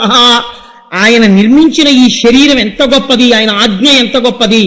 2 ముక్కులు 2 కళ్ళు 2 చెవులు 6 నోరు 7 మలద్వారం 8 మూత్రద్వారము 9 అనేటటువంటి 9 రంధ్రములు కలిగినటువంటి ఒక తోలు తిత్తి ఎందు ప్రాణ అపాన వ్యాన ఉదాన సమాన నాగ కూర్మ కృకర ధనంజయ దేవదత్తములనేటటువంటి 10 వాయువులు ఆయన శాసనం అయ్యేంత వరకు బయటికి వెళ్ళడానికి వీల్లేదు. అలా నిక్షేపించి నడిపిస్తున్నటువంటి పరమాత్మని తలుచుకోనటువంటి వాడు కంజాక్షునకుగా నికాయంబు కాయమే పవన గుంభిత చర్మ భస్త్రికాక. ఆ కంజాక్షుణ్ణి సేవించడానికి సిద్ధపడనటువంటి శరీరం, అది శరీరం ఆ తోలు తిత్తి. ఆయనకి సేవ చెయ్యడానికి ఇలా ముందుకు రాని చెయ్య, అది తలుపుకున్న గడియ. ఆయనని స్తోత్రం చెయ్యని నోరు నోరా, అది ఢమఢమ శబ్దంతో కూడుకున్న ఢక్క. ఆయనకి ప్రదక్షిణం చెయ్యడానికి ఇష్టపడనటువంటి కాళ్ళు కాళ్ళ, అవి పశువు యొక్క కాళ్ళు. ఆయనని తలుచుకోని రోజు రోజా విస్మృతి చేత మరణము పీనుగుగా తిరిగాడు. అందుచేత నాన్న చెయ్యవలసినది ఏమైనా ఉంటే ఒక్క ఆయన కైంకర్యము చెయ్యడానికే మనిషి బ్రతకాలి. అటువంటి బుద్ధితో ఉండాలి నాన్న అన్నాడు. అంటే ఇప్పుడు కోపం ఎవరి మీదకి తిరిగిందో తెలుసా అండి? ఆపట్లేదు, పద్యం వెనకాల పద్యం చెప్పేస్తున్నాడు. మేమేం చెప్పలేదు మహాప్రభో అన్నట్టుగా ముందు హడిలిపోయి చూస్తున్న వాళ్ళు చండామర్కులు చూస్తున్నారు. ఈ పిల్లాడు చెప్తున్న పద్యాలు చూసి గురువుల వంక చూశాడు. వజ్జలు నేర్పని మది మజ్జాతుడవైన నీకు మరి యవ్వనిచే నుజ్జాలమయ్య బాలక తజ్జనులం పేరు కొనుము తగనామ్రోలన్. ఎంత అహంకారమో చూడండి. వజ్జలు నేర్పని మది, గురువులు చెప్పలేదు అని వాళ్ళ సంజ్ఞలు చెప్పేస్తున్నాయి. వాళ్ళు హడిలిపోయి చూస్తున్నారు, వీడికి ఎక్కడొచ్చాయి ఈ పద్యాలని. వజ్జలు నేర్పని మది మజ్జాతుడవైన నీకు మరి ఎవ్వరిచే నుజ్జాలమయ్య బాలక. నా జాతిలో పుట్టావు రాక్షసుడిగా, కానీ నీకు మరి ఎక్కడి నుంచి వచ్చాయి ఈ పద్యాలన్నీ? ఎలా చెప్తున్నావు శ్రీమన్నారాయణుణ్ణి సేవించాలని? నీకు ఈ భక్తి ఎలా కలిగింది? తజ్జనులం పేరు కొనుము తగనామ్రోలన్. వాళ్ళెవరో నాకు చెప్పరా, వాళ్ళ సంగతి చూస్తాను అన్నాడు. అంటే ప్రహ్లాదుడు అన్నాడు, ఒకళ్ళ పేరు చెప్తే ఏం చేస్తావు నాన్న? పీక తీసేస్తావు. కానీ నేనొకటి చెప్పనా, నీలాంటి వాడికి శ్రీమన్నారాయణుడు గురించి చెప్పిన వాళ్ళు ఉన్నారు అని చెప్పినా నీకు అర్థం కాదు. ఎందుకంటే ఉన్న కళ్ళు మూసుకున్నావు నువ్వు. అచ్చపు చీకటింబడి నువ్వు పడిపోయినది మహాంధకారంలో, చీకట్లో పడిపోయి ఉన్నావు. చచ్చుచు పుట్టుచున్మరల చెర్విత చైర్వినలైన వారికి జెచ్చర పుట్టునే పరుల చెప్పిననైన ఏమిచ్చిననైన నిజచ్చనైన కానలకు ఏగిననైన హరిప్రబోధముల్. అజ్ఞానంలో పడిపోయిన వాడికి వేదం ఒకటిందిరా, గురువులున్నారా, నారదుడున్నారా, మహర్షులున్నారా, వాళ్ళు చెప్పినటువంటి భక్తి ఉందిరా, జ్ఞానం ఉందిరా, వైరాగ్యం ఉందిరా అంటే వాడి తలకెక్కుతుందా? నాకెందుకండి నాన్నగారు ఇవన్నీ అంటాడు, నాకెందుకండి ఇవన్నీ అంటాడు. ఎందుకని? వాడు కళ్ళు మూసుకున్నాడు బలవంతంగా. అచ్చపు చీకటింపడి గృహవ్రతులై, వాడు ఎప్పుడూ వాడికి సంసారం తప్ప ఇంకోటి అక్కర్లేదు. అటువంటి వాడికి నాన్న ఒకడు చెప్తే మాత్రం తెలుస్తుందా ఎవరు చెప్పారు అని అడుగుతున్నావు. ఒకవేళ అలాంటి వాడు అరణ్యంలోకి వెళ్ళి కూర్చుంటే వాడి మనస్సు నిలబడుతుందా నాన్న? నిలబడదు, మళ్ళీ సంసారాల వైపే పరిగెడుతుంటుంది. అటువంటి వాణ్ణి పరులు చెప్పిననైన నిజెచ్చనైన కానలకు ఏగిననైన అరణ్యాలకు వెళ్ళిపోయినా తనలోంచి తాను బుద్ధి పుట్టదు. అడవికి వెళ్ళిపోయినా రాదు, ఒకడు ప్రబోధం చేస్తే రాదు. అజ్ఞానావస్థలో కోరి కోరి కూరుకుపోతూ సంసారము సత్యమని నమ్మేటటువంటి నీలాంటి అహంకారపూరితులైనటువంటి వ్యక్తులకి ఎవరు చెప్పారని చెప్తే నీకు అర్థమవుతుంది నాన్న అన్నాడు. ఉంటే ఇంకా వచ్చిందండి ఆగ్రహం. రాక్షసుల్ని పిలిచాడు. పిలిచి, ఒరే వీణ్ణి చంపండి. ఎలా చంపుతారో తెలుసా? మామూలుగా చంపద్దు. వీణ్ణి తీసుకెళ్లి మంచులో నిలబెట్టండి. కొన్నాళ్ళు అన్నం ఇవ్వడం మానేయండి. ఆ తర్వాత వీడి నవరంధ్రములు మూసేసేయండి. వీడు ఊపిరి కోసం గిలగిల గిలగిల కొట్టుకుంటాడు. వీడి మీద ఆభిచారిక ప్రయోగాలు చెయ్యండి. ఆ తర్వాత నేను నా మాయలు చూపెట్టి భయపడతాను. భయంకరంగా అందరూ కలిసి కొట్టండి. మరుగుతున్న నూనెలో తొయ్యండి. పర్వత శిఖరాల నుంచి కింద తొయ్యండి. ఏనుగులతో తొక్కించండి. సముద్రంలో పారేయండి. ఆఖరణ చచ్చిపోయాడని తీసుకొచ్చి నాకు ఆ శవాన్ని చూపించండి. ఒక తండ్రి కొడుకు మీద ఇలా అనడమా భగవద్భక్తికి అన్నాడు ధర్మరాజు గారు. ఇది వింటే ఈశ్వరుడి మాయ అలా ఉంటుందిరా. భగవంతుడి గురించి తెలుసుకుని భక్తిలో ఉన్నవాడు రమించిపోతుంటాడు. ఎంతసేపు నేను నాది అన్నవాడు క్రౌర్యంతో విర్రవీగిపోతుంటాడు. ఎవడి పతనాన్ని వాడు తెచ్చుకుంటున్నాడు. ఎదర వచ్చినటువంటి విషయాన్ని విను అన్నారు. అని ఆయన అన్నారు, తన్ను నిశాచరుల్ పొడవ దైత్య కుమారుడు మాటి మాటి కోపన్నగ సాయివో ధనుజభంజనవో జగదీశవో సర్వాపన్న శరణ్యాంచు నుతించు కాని తా కన్నుల నీరుతాడు భయకంప సమేతుడు కడుభూవరా. చాలా ఆశ్చర్యకరమైన విషయం ఏంటంటే, మనకి రిఫ్లెక్స్ యాక్షన్ అని ఒకటి ఉంటుంది. ఓ మనిషిని ఎదురుగుండా నిలబెట్టి శూలంతో ఇలా పొడి చేస్తున్నారు అనుకోండి. వాడు నేను ఎంత శరీరమును కాదు, నేను ఆత్మ అన్న భావనతో ఉన్నా శరీరమును రక్షించుకోవడానికి బహుశः ఇలా చేతులు అడ్డు పెట్టడమో ఏదో చేస్తాడు. శరీరంలో అంతర్భాగం కాదేమిటి చేతులు, కానీ చెయ్యి అడ్డు పెడతాడు గభాలన. ఆశ్చర్యం ఏమిటంటే, తన్ను నిశాచరులు పొడవా శూలం పెట్టి ఒక్కొక్క పోటు పొడి చేస్తుంటే, పర్వత శిఖరాల నుంచి కింద బారేస్తుంటే, సముద్రంలోకి విసిరేస్తుంటే, కింద పడేసి ఏనుగుల్ని తీసుకొస్తుంటే, హిరణ్యకశిపుడు భయంకరమైన మాయారూపాన్ని చూపిస్తుంటే, ఈయననేవట మనస్సులో తన్ను నిశాచరుల్ పొడవ దైత్య కుమారుడు మాటి మాటి కోపన్నగ సాయి ఓ ధనుజ భంజన ఓ జగదీశ ఓ సర్వాపన్న శరణ్య ఓ అఖిల పావన యంచు నుతించు కాని తా కన్నుల నీరుతాడు భయకంప సమేతుడు కాడుభూవర.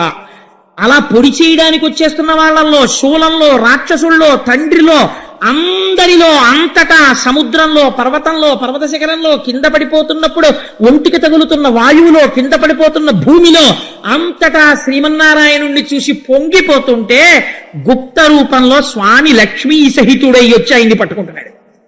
ఇంతమంది కలిసి కుమ్మితే ఒళ్ళు నిప్పెట్టదు, చెమట పట్టదు, ఎముకలు విరగవు, ఏమీ జరగవు. ఈశ్వరుణ్ణి నమ్ముకున్న వాడికి లోటు ఎక్కడి నుంచి ఉంటుందండి? అందుకని ఇన్ని జరుగుతుంటే చాలా ఆశ్చర్యకరమైనటువంటి సందర్భం జరిగింది. ఇన్ని రకాలుగా బాధ పెడుతుంటే పారడు లేచి దిక్కులకు బాహువులొద్దడు బంధురాజిలో దూరడు ఘోరకృత్యమని దూరడు తండ్రిని మిత్రవర్గముంజీరడు మాతృసంగము వసించు సువర్ణ గృహంబులోని కిందారడు తాపమనుందడు కావరేయనడు తాపమనుందడు కంటకింపడు. చిత్రం ఏమిటంటే, పోనీ అలా అనలేదండి, ఈశ్వరుణ్ణి అన్నాడు. పోని తర్వాత ఎప్పుడైనా వెళ్ళి స్నేహితుల దగ్గరికి మా నాన్న చూశారా నన్ను ఎలా పొడిపించేస్తున్నాడో అన్నాడేమో అని అనుకుంటున్నారేమో. ఎన్నడూ అలా అనలేదు. ఆయన ఇలా చేతులు అడ్డు పెట్టేవాడు కాదు. ఇలా కొట్టేస్తుంటే పరిగెత్తుకుంటూ స్నేహితుల దగ్గరికి వెళ్ళేవాడు కాదు. బంధువుల దగ్గరికి పరిగెత్తేవాడు కాదు. అమ్మ పిన్నులు నివసించేటటువంటి ఆ సువర్ణపు మేడలోకి పరిగెత్తేవాడు కాదు. ఘోరకృత్యమని దూరడు తండ్రిని నిందించేవాడు కాదు. స్నేహితుల దగ్గరికి పరిగెత్తేవాడు కాదు. ఎక్కడున్నవాడు అక్కడే నిలబడి నారాయణ నామజపం చేసేస్తుంటే అంతకంతకి తేజోవిరాజితుడైపోతున్నాడు. ఒక్కొక్క వార్త వస్తోంది, అయ్యా ఏనుగులతో తొక్కించేశాం, కానీ ఏమి చిత్రమో చెమట పట్టలేదు, ఇంకా ఆశ్చర్యం చెప్పా భూమిలో పాతేశాం. మీరు భాగవతం చదవండి. ప్రకృతికి అతీతమైనటువంటి స్థితిని పొందాడండి. ఈశ్వరుడి యొక్క రక్షణ పొందిన వాడికి రక్షణము కలిగి సాధుడు ఈశ్వరుడి చేత రక్షింపబడు. రక్షణము లేక అసాధుడు శిక్షితుడకు కలుడి చేత పాప చిత్తుండగుటంటారు పోతన గారు. ఈశ్వరుణ్ణి మాత్రమే నమ్ముకుని పూర్వజన్మలలో ఆయన పాదములు పట్టుకున్నవారు ఎంత చిత్రంగా బతికేస్తారంటే మన ఊహకందదు. నేను నిడదవోలు షటిల్ చేసే రోజుల్లో తరచు చెప్తుంటాను, ఒక తల్లికి ల్యాబొరేటరీలో ట్రైన్లో ప్రసవం అయిపోయింది.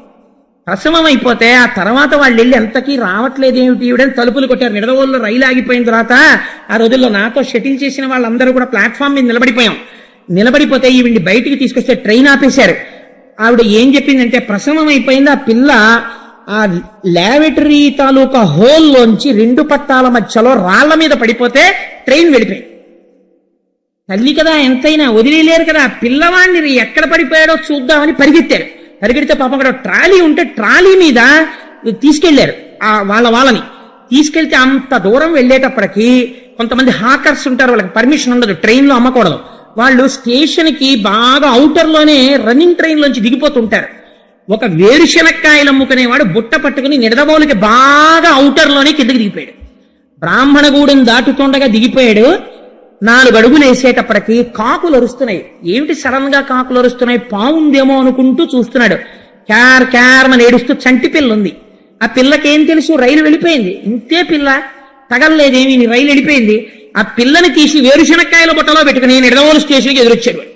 ఈ పిల్లని తీసుకొచ్చి తల్లికి అప్పచెప్తే నిజంగా ఆ రోజున మీరు నమ్మండి నమ్మకపోండి, మా జీవితంలో ఏదో అవుట్ ఆఫ్ టర్న్ ప్రమోషన్ వచ్చేసి మమ్మల్ని ఎస్ఆర్ఎం పోస్ట్ లో వేసేస్తే ఎంత ఆనందపడిపోతామో అంత ఆనందపడిపోయాం.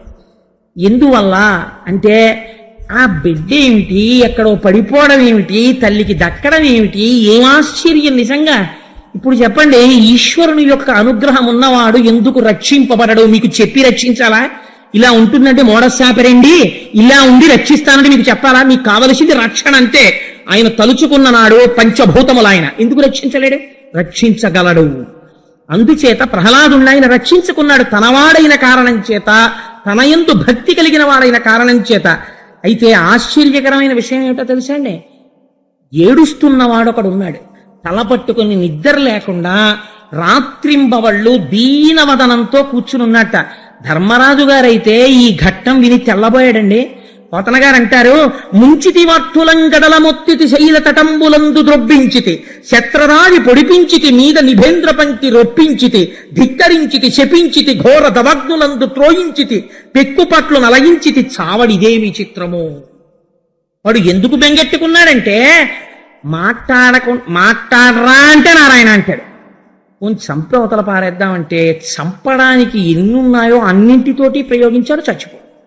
పోని చచ్చిపోడు నీరసపడతాడా అంటే నేను ఎన్ని రకాలుగా ప్రయత్నిస్తే అంత తేజాన్ని పొందుతున్నాడు.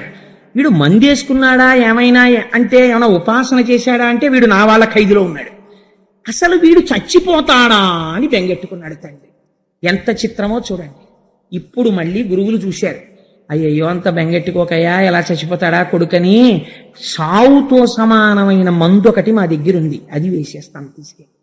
అప్పుడు వీడు చచ్చిపోయిన వాడితో సమానం అయిపోతాడు. ఏమిటో తెలుసా, ఈ పిల్లవాడికి కొద్దిగా వయస్సు వస్తోంది కాబట్టి చాలా గొప్పగా రకరకాలుగా కామశాస్త్రాన్ని బోధ చేసేస్తే వీడు భ్రష్టుడైపోతాడు, సంసారమునందు అనురక్తి కలుగుతుంది అని తీసుకుని మళ్ళీ ఆ పిల్లవాడిని గురువులు తీసుకెళ్లి ఆయనకి శాస్త్రబోధ ప్రారంభించారు.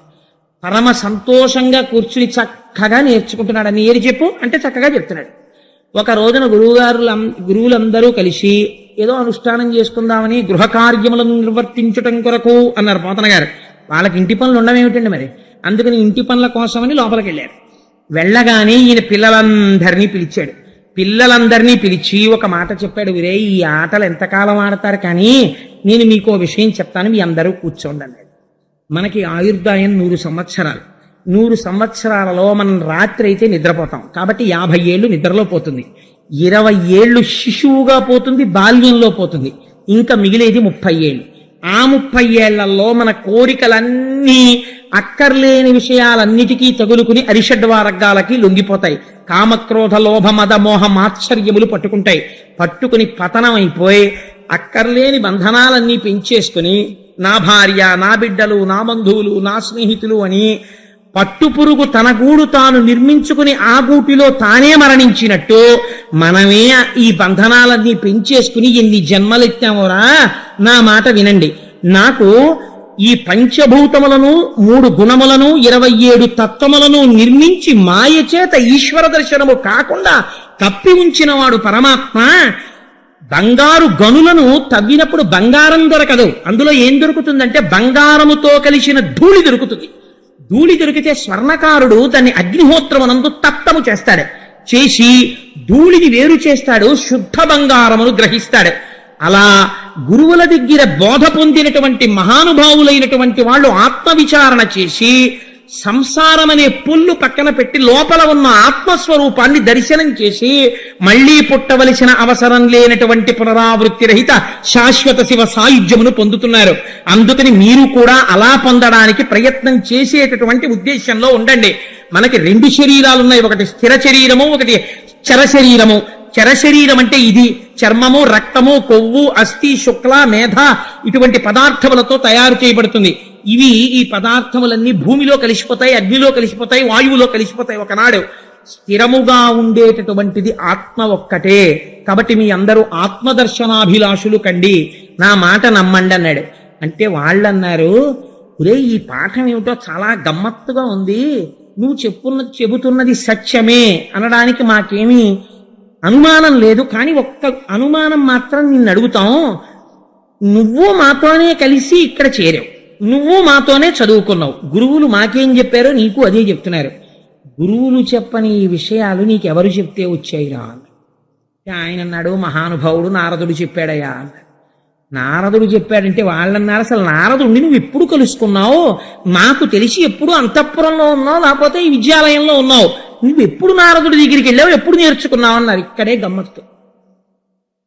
హిరణ్యకశిపుడు తపస్సు చేసుకుంటున్నప్పుడు గర్భిణి అయ్యున్నటువంటి లీలావతీదేవిని చెరపట్టి ఇంద్రుడు ఈడ్చుకుపోతున్నాడు.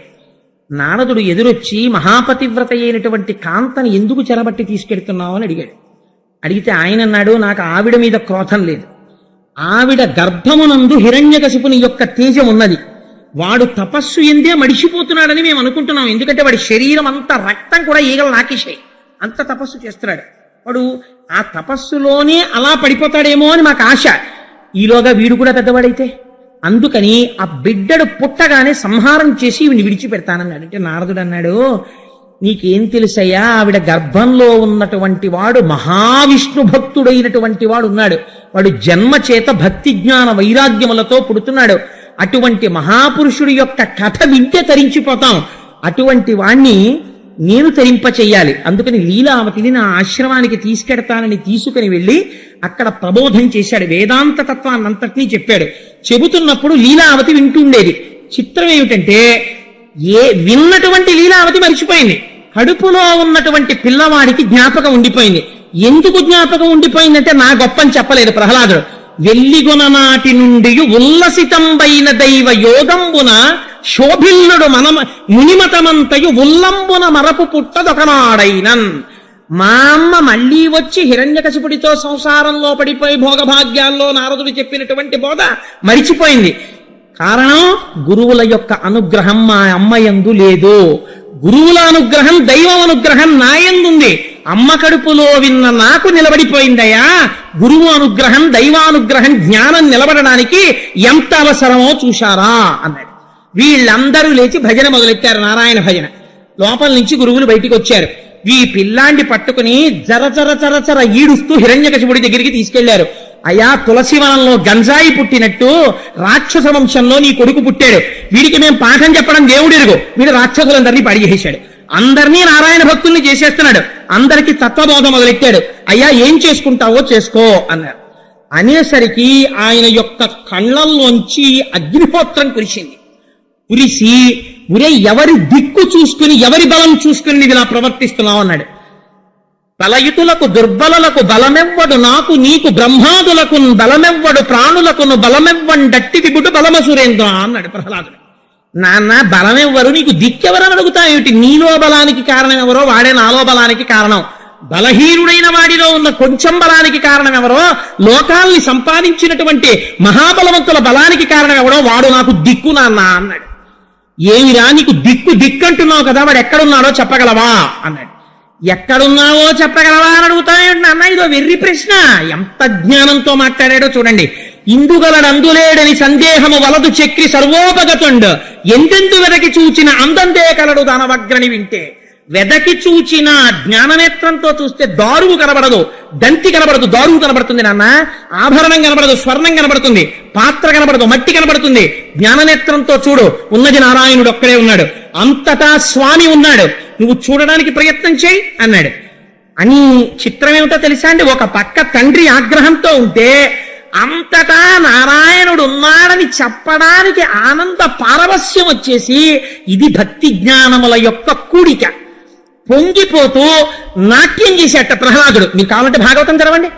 నాట్యం చేసేస్తూ కలడంబోది కలండు గాలి కలడు ఆకాశంబునన్ కుంభినన్ కలడు అగ్నిన్ దిశలం పగళ్ళ నిశలన్ ఖజ్జోత చంద్రత్మలం కలడు ఓంకారమునం త్రిమూర్తుల త్రిలింగ వ్యక్తులందంతట కలండీశుండు కలండు తండ్రి వెతకంగానేల ఇయాయడం.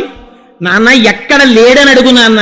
ఈశ్వరుడు లేని ప్రదేశం రాత్రులందు పగలందు ఆకాశమునందు పైన మధ్యలో సర్వభూతముల యందు అగ్ని యందు ఓంకారమునందు సమస్తమునంతటా నిండి నిబిడీకృతం అయ్యాడు నాన్న. ఆయన లేని ప్రదేశం లేదు అన్నాడు. అనేసరికి ఈయనకి ఎంత ఆగ్రహం వచ్చిందంటే, ఇప్పుడు ఏదో ఒక చోటు చూపిస్తాడు, చూపుడు వేలు తిరుగుతోంది, ఇక్కడ ఉన్నాడా అంటే. అంతటా ఉన్నవాడు ఎప్పుడూ ఉన్నాడు, కానీ ఇక్కడ ఉన్నాడా అనేటప్పటికీ ఇప్పుడు ఒక మాట నిజం చెయ్యాలి, తన భక్తుడి మాట నిజం చెయ్యాలి. బయటికి వచ్చిన మరుక్షణం అవతార ప్రయోజనం నెరవేరిపోవాలి, హిరణ్యకశిపుడు నశించాలి. ఇప్పుడు ఎవరు జాగ్రత్త పడ్డారట? చెప్పిన వాడు నాట్యం చేస్తున్నాడు. భక్తుడి స్థితిలా ఉంటుంది.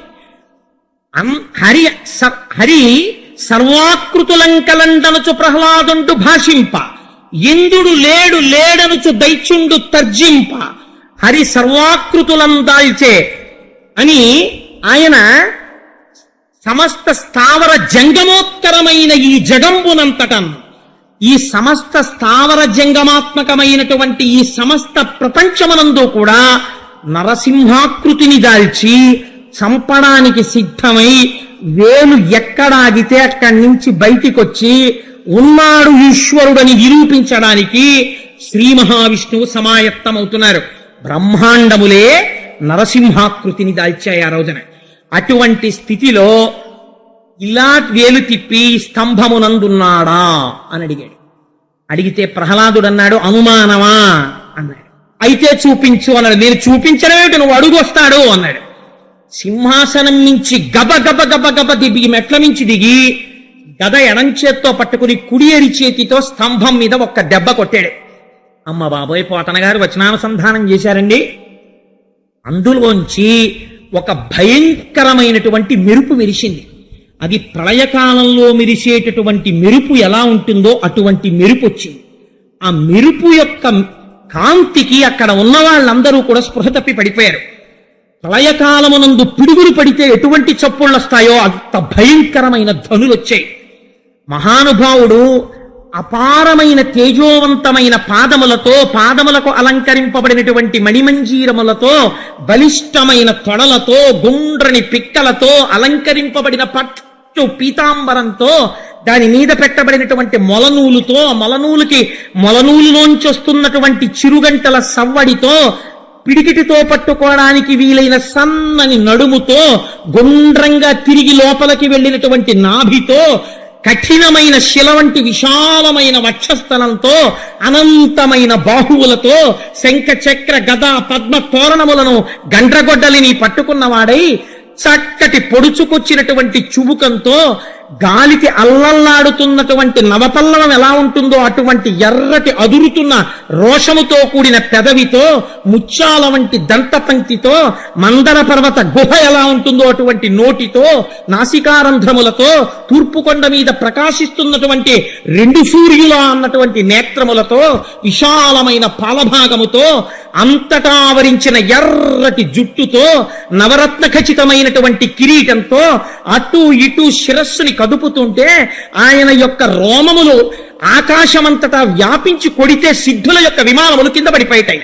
ఆనాడు స్తంభంలోంచి బయటికొచ్చి గర్జన చేసి ఘూర్నిల్లితే ఆ ధనులకు సముద్రములు తిరుగుడు పడ్డాయి. భూమి కంపించి బద్దలైపోయింది. ఎక్కడి వాళ్ళక్కడ స్తంభీభూతులై ప్రళయం వస్తోందనుకున్నారు. ఇటువంటి మూర్తిని చూసి కూడా దుస్సాహసం చేశాడు హిరణ్యకశిపుడు. కత్తి పట్టుకుని స్వామి మీద పడ్డాడు. పడితే గాలిం కుంభిని అగ్నియంబువల ఆకాశస్థలిం దిక్కులం రేలం ఘస్రములం తమ ప్రభల భూరిగ్రాహ వ్యాళాదిత్య నరాది జంతు కలహ వ్యాప్తిన్ సమస్త్రాస్త్ర శస్త్రాలిన్ మృత్యువులేని జీవనము లోకాధీశ ఇప్పించవే. ఇంటి పెద్ద చతుర్ముఖ బ్రహ్మగారి మాట నిజం చెయ్యాలి.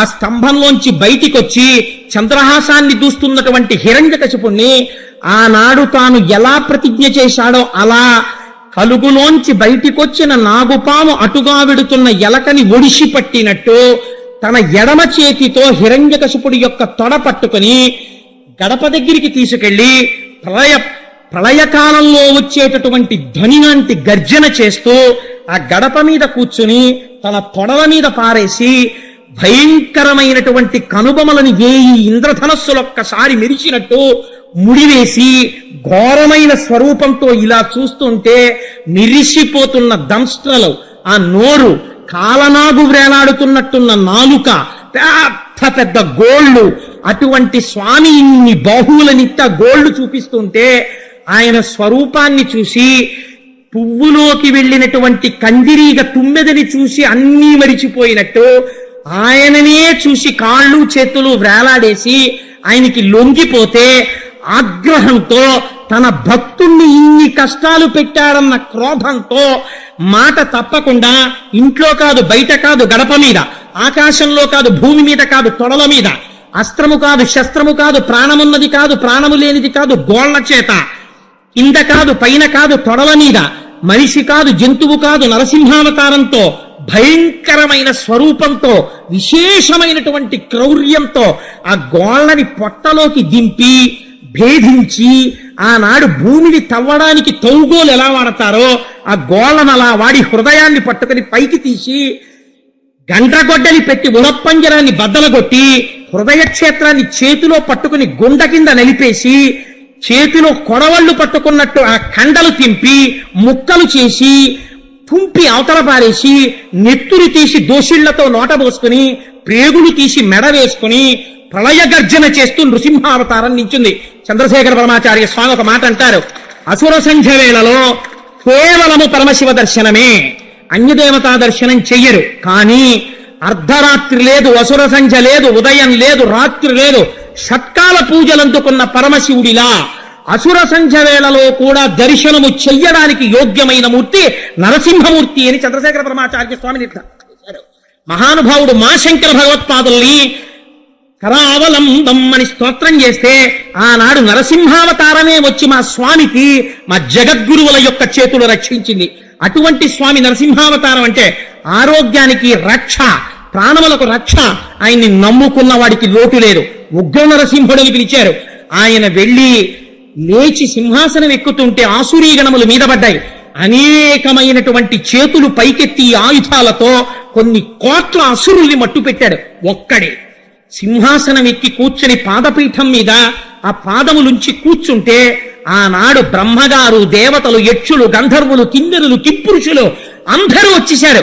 స్వామిని అనేక విధముల స్తోత్రములు చేశారు. కానీ ఆయన గూర్నిల్లుతున్నటువంటి శబ్దానికి, ఆయన చేస్తున్నటువంటి ప్రళయ గర్జనలకు ఎవ్వరూ తట్టుకోలేకపోయారు. తట్టుకోలేక దగ్గరికి వెళ్ళలేకపోయారు. వెళ్ళలేక భయపడిపోతున్నటువంటి సమయంలో అమ్మా నిత్యానపాయనీం నిరవద్యాం దేవదేవ దివ్య మహిషీం అని నీకు పేరు కదా తల్లి, నువ్వు మాత్రమే ఆ స్వామివారి యొక్క ఇంత భయంకరమైనటువంటి స్వరూపాన్ని ప్రళయశాంతిని, ఆయనకి ఉపశాంతిని చెయ్యగలవు. అందుకనమ్మా నువ్వు వెళ్ళమ్మా దగ్గరికి అన్నారు. సృష్టిలో ఎన్నడూ లేని విచిత్రం జరిగిందండి. ఆవిడంది, ప్రళయార్క బింబంబు పగిదినున్నదిగా నిన్నెమ్మోబు పూర్ణేందు నిభము కాదు, శిఖి శిఖా సంఘం పుచిలువుసు పెడుకాని చుట్కి ప్రసాద భాసురము కాదు, వీర రౌద్రాద్భూతావేశమొప్పెడు కాని భూరి కృపారస స్ఫూర్తి కాదు, భయత దంస్ట్రాకుర ప్రభలు గప్పెడు కాని దరహాసితాంబుజాతంబు కాదు, కఠిన కర నారసింహ విగ్రహము కాని కామినీజన సులభ విగ్రహము కాదు, విన్నదియు కాదు తొల్లినే విష్ణువలన కన్నదియు కాదు భీషణాకారమగుచు. ఇదేదో ప్రళయకారంలో ప్రకాశించే సూర్యబింబంలా ఉంది, కానీ నేను సేవించే స్వామివారి ముఖమండలంలా లేదు. మా స్వామి ఎప్పుడూ ఇలా నవ్వుతూ ఉండేటటువంటి దయారసంతో కూడిన ముఖం కాదు. ఆయన ముఖం చూస్తేనే నాకు భయం వేస్తోంది. అసలు ఆ శరీరం ఏమిటి? మృగం కాదు, నరుడు కాదు. ఆ నరసింహావతారం, ఆ రక్తం, ఆ మెడలో ఆ ప్రేగులు ఆయన దర్శనం చేసేటప్పటికే భయం వేస్తోంది. ఇది భార్య దగ్గరికి వెళ్ళడానికి సాహసించేటటువంటి మూర్తి కాదు అంద. అంటే బ్రహ్మాదులందరూ స్తోత్రం చేశారు. ఆయన చేసేటటువంటి గర్జన లాగలేదు ఆ రోజు. ఎవరు వెళ్ళి స్తోత్రం చెయ్యాలన్నారు. అప్పుడు చతుర్ముఖ బ్రహ్మగారు ప్రహ్లాదుణ్ణి పిలిచి, ఆయన భక్తపరాధీనుడయా నరసింహుడు, నువ్వు వెళ్ళు అన్నారు. అంటే మహానుభావుడు ప్రహ్లాదుడు వెళ్ళి స్వామి పాదాల దగ్గర చాలా తేలికగా సాష్టాంగం పడిపోయాడు. ఇంత ధ్వని చేస్తున్నవాడు, పిడుగులు కురిసేటట్టుగా పలుకుతున్నవాడు ప్రశాంత పడిపోయి పెద్ద చిరునవ్వు నవ్వి ఆయుష్మాన్ భవ అని ఆశీర్వదించి తల మీద చెయ్యేసి 2 చేతులతో పట్టుకుని తీసుకొచ్చి తన తొడ మీద కూర్చోపెట్టుకున్నాడు. ఏమి అదృష్టం పొందాడండి ప్రహ్లాదుడు నిజంగా. ఆనాడు ప్రహ్లాదుడు అన్నాడు, అమరుల్ సిద్ధులు సంయమీశ్వరులు బ్రహ్మాదుల్ సదా పర్యచిత్తములన్ నిన్ను బహు ప్రకారముల నిత్యంబున్ విచారించి పారము ముట్టన్ నుతిసేయనోపరటనే రక్షస్తనూజుండ గర్వమదోద్రిక్తుడ బాలుడన్ జడమతిన్ వర్ణింప శక్తుండనే. స్వామి, నిన్ను బ్రహ్మాదులు స్తోత్రం చెయ్యలేకపోయారు. వేదమంతటిది నేను ఇంకా ఆవిష్కరించలేనని వెనుదిరిగింది. అటువంటి నిన్ను రాక్షస వంశంలో పుట్టిన బాలుండి నేను ఏమి స్తోత్రం చేస్తాను? నిన్ను చేరడానికి తపమున్ వంశము తేజమున్ శ్రుతము సౌందర్యంబు నుజ్జోగమున్ నిపుణత్వంబు ప్రతాప పౌరుషములున్ నిష్టాంబల ప్రజ్ఞలున్ జపహోమంబులు చాల విశ్వర భవత్ సంసృష్టికై దంతియూధవు చందంబున భక్తి చేయబలయున్ తత్వర్య సంయుక్తుడై. నేను తపం చేశాను, యజ్ఞం చేశాను, యాగం చేశాను, లేకపోతే ఏదో క్రతువు చేశాను, ఈ కర్మ చేశాను, ఆ కర్మ చేశానంటే కర్మలకి లొంగిపోయేటటువంటి వాడివి నువ్వు కావు. ఆ చేసిన కర్మల చేత హృదయ క్షేత్రమునందు శుద్ధి ఏర్పడి వైరాగ్యం ఏర్పడి ఈశ్వరుణ్ణి సంతతము జ్ఞానముతో ధ్యాననిష్ట ఎందు కొలిచిన వాడెవరో అటువంటి వాడికి లొంగిపోయేటటువంటి స్వరూపం ఉన్నవాడివయ్యా నువ్వు. సృష్టికర్తవి, స్థితికర్తవి, ప్రళయకర్తవి, అంతటా నిండి నిర్విలీకృతమైనటువంటి వాడివి. అనోరణీయాన్ మహతో మహీయాన్ అటువంటి స్వామివి ఇవాళ నా యందు కరుణించావు అంటే ప్రసన్నుడైపోయా. ఆ రోజున నరసింహస్వామి అన్నారట, ప్రహ్లాదా, ఇలా నన్ను మెప్పించిన భక్తుడు లేడు, నీకేం వరం కావాలి కోరుకోను. ఆయన అన్నాడు, అందరూ నీ రూపం చూసి భయపడ్డారు, నేను నీ రూపం చూసి భయపడలేదు. తండ్రి గారు జడ్జి గారి వేషంలో కోట్ వేసుకుని ఓ సుత్తి పట్టుకుని సుప్రీంకోర్టు జడ్జిగా కూర్చుంటే మాత్రం కొడుక్కి భయం ఏంటి? డాడీ అంటూ పరిగెత్తుకు వెళ్ళిపోతాడు. నీ రూపం చూసి నేను భయపడటం లేదు, నాకు నువ్వెప్పుడూ తండ్రివే. నేను దేనికి భయపడుతున్నానో తెలుసా? సంసారానికి భయపడతాను, కామక్రోధములకు భయపడతాను, నేను నాది అన్న భావనలకు భయపడతాను. నన్ను మళ్ళీ మభ్యపెట్టాలని చూస్తున్నావా తండ్రి? నాకు వరం ఇస్తావా? నాకేమీ వద్దు. సంతతము నీ పాదాంబుజ సేవ కటాక్షించు, నీ నామము చెప్పుకునే అదృష్టాన్ని కటాక్షించు, నీ కథలు వినే అదృష్టాన్ని కటాక్షించు, నాకు ఇంకేం వద్దన్నాడు. అసలు నీలాంటి భక్తుడు ఎక్కడున్నాడు రా ప్రహ్లాద? పొంగిపోతున్నాను నిన్ను చూసి. నువ్వు ఏదో ఒకటి అడగకపోతే నేను ఇంత ప్రయత్నం చేసినందుకు నాకు తృప్తి ఉండదు. నా తృప్తి కోసం ఏదో ఒకటి అడగరా అన్నారు. ఈశ్వరుడు వేడుకున్నాడండి ప్రహ్లాదుణ్ణి. ఆయన అన్నాడు, ఎంత కాదన్నా నా తండ్రి అజ్ఞాని, తెలియదు. ఎదురుగుండా నువ్వే వచ్చి నిలబడి నీ పరమ పవిత్రమైన తొడల మీద వేసుకుని నీ ముఖారవిందాన్ని అంత దగ్గరగా చూపించావు. అప్పుడైనా ఇలా అనుంటే నా తండ్రి బతికిపోయి ఉండేవాడు. ఎంత అమాయకుడో, ఇలా అనలేకపోయాడు, 2 చేతులు కలపలేకపోయాడు, దారుణంగా చచ్చిపోయాడు. తండ్రి ఎన్ని నీచయోనుల్లోకి వెడతాడో అలా వెళ్లకుండా నా తండ్రిని నీ దగ్గరికి చేర్చుకుంటే, నా తండ్రి కాబట్టి, నాకు జన్మనిచ్చినవాడు కాబట్టి నేను సంతోషిస్తానన్నాడు. లలిత మర్యాదుడైన ప్రహ్లాదుడధిప అంటే స్వామి నరసింహస్వామి పెద్ద నవ్వు నవ్వన్నారు. ప్రహ్లాద, నీ చారిత్రము ధన్యము, ఎంత గొప్ప వరం అడిగావురా. ఏనాడు నీ తండ్రి నేను కోరలు విప్పి పళ్ళు చూపిస్తూ గోళ్ళిలా పెట్టి నా నేత్రములతో చూస్తుంటే అతి దగ్గరగా మహర్షులు మునీంద్రుడు కూడా చూడని నా రూపమును తేజోహీనుడై అలా చూస్తూ ప్రాణములను వదిలాడో ఆనాడే నాకు దగ్గరైపోయాడు. అందుకని నువ్వు నీ తండ్రి గురించి బెంగపెట్టుకోకు, రాజ్యపాలన చేసి వంశాన్ని వృద్ధిలోకి తెచ్చుకో అని ఆనాడు స్వామివారు ఒక గొప్ప వరాన్ని మనకందరికీ కూడా కటాక్షించారు. అదే మనందరం తప్పకుండా స్మరించవలసినటువంటి పద్యం. ఆ పద్యంలో స్వామి అంటారు, ఈ ఆఖ్యానాన్ని, ప్రహ్లాదోపాఖ్యానాన్ని ఎవరు పరమ భక్తి శ్రద్ధలతో చేతులు కైమోడ్చి ఈశ్వరుడున్నాడు అన్న పూనికతో వింటున్నారో, ఉగ్ర నరసింహమూర్తి అయి తన భక్తులని బాధ పెట్టిన వాడి పట్ల కోపము తెచ్చుకున్న స్వామి యొక్క మూర్తి యొక్క వర్ణనమును వింటున్నారో, మళ్ళీ భక్తుడు చేసిన స్తోత్రమునకు ప్రసన్నుడైన మూర్తి కథని విన్నారో, అటువంటి వారికి ఇంకా యమధర్మరాజు యొక్క దర్శనము ఉండదు. వారికి ఇక్కడే నేను భక్తిని, కర్మని, వైరాగ్యాన్ని, జ్ఞానాన్ని ఇచ్చి ఆ జ్ఞానము చేత మోక్షమునిచ్చి వారందరినీ తరింపచేస్తాను అని అభయం ఇచ్చారు.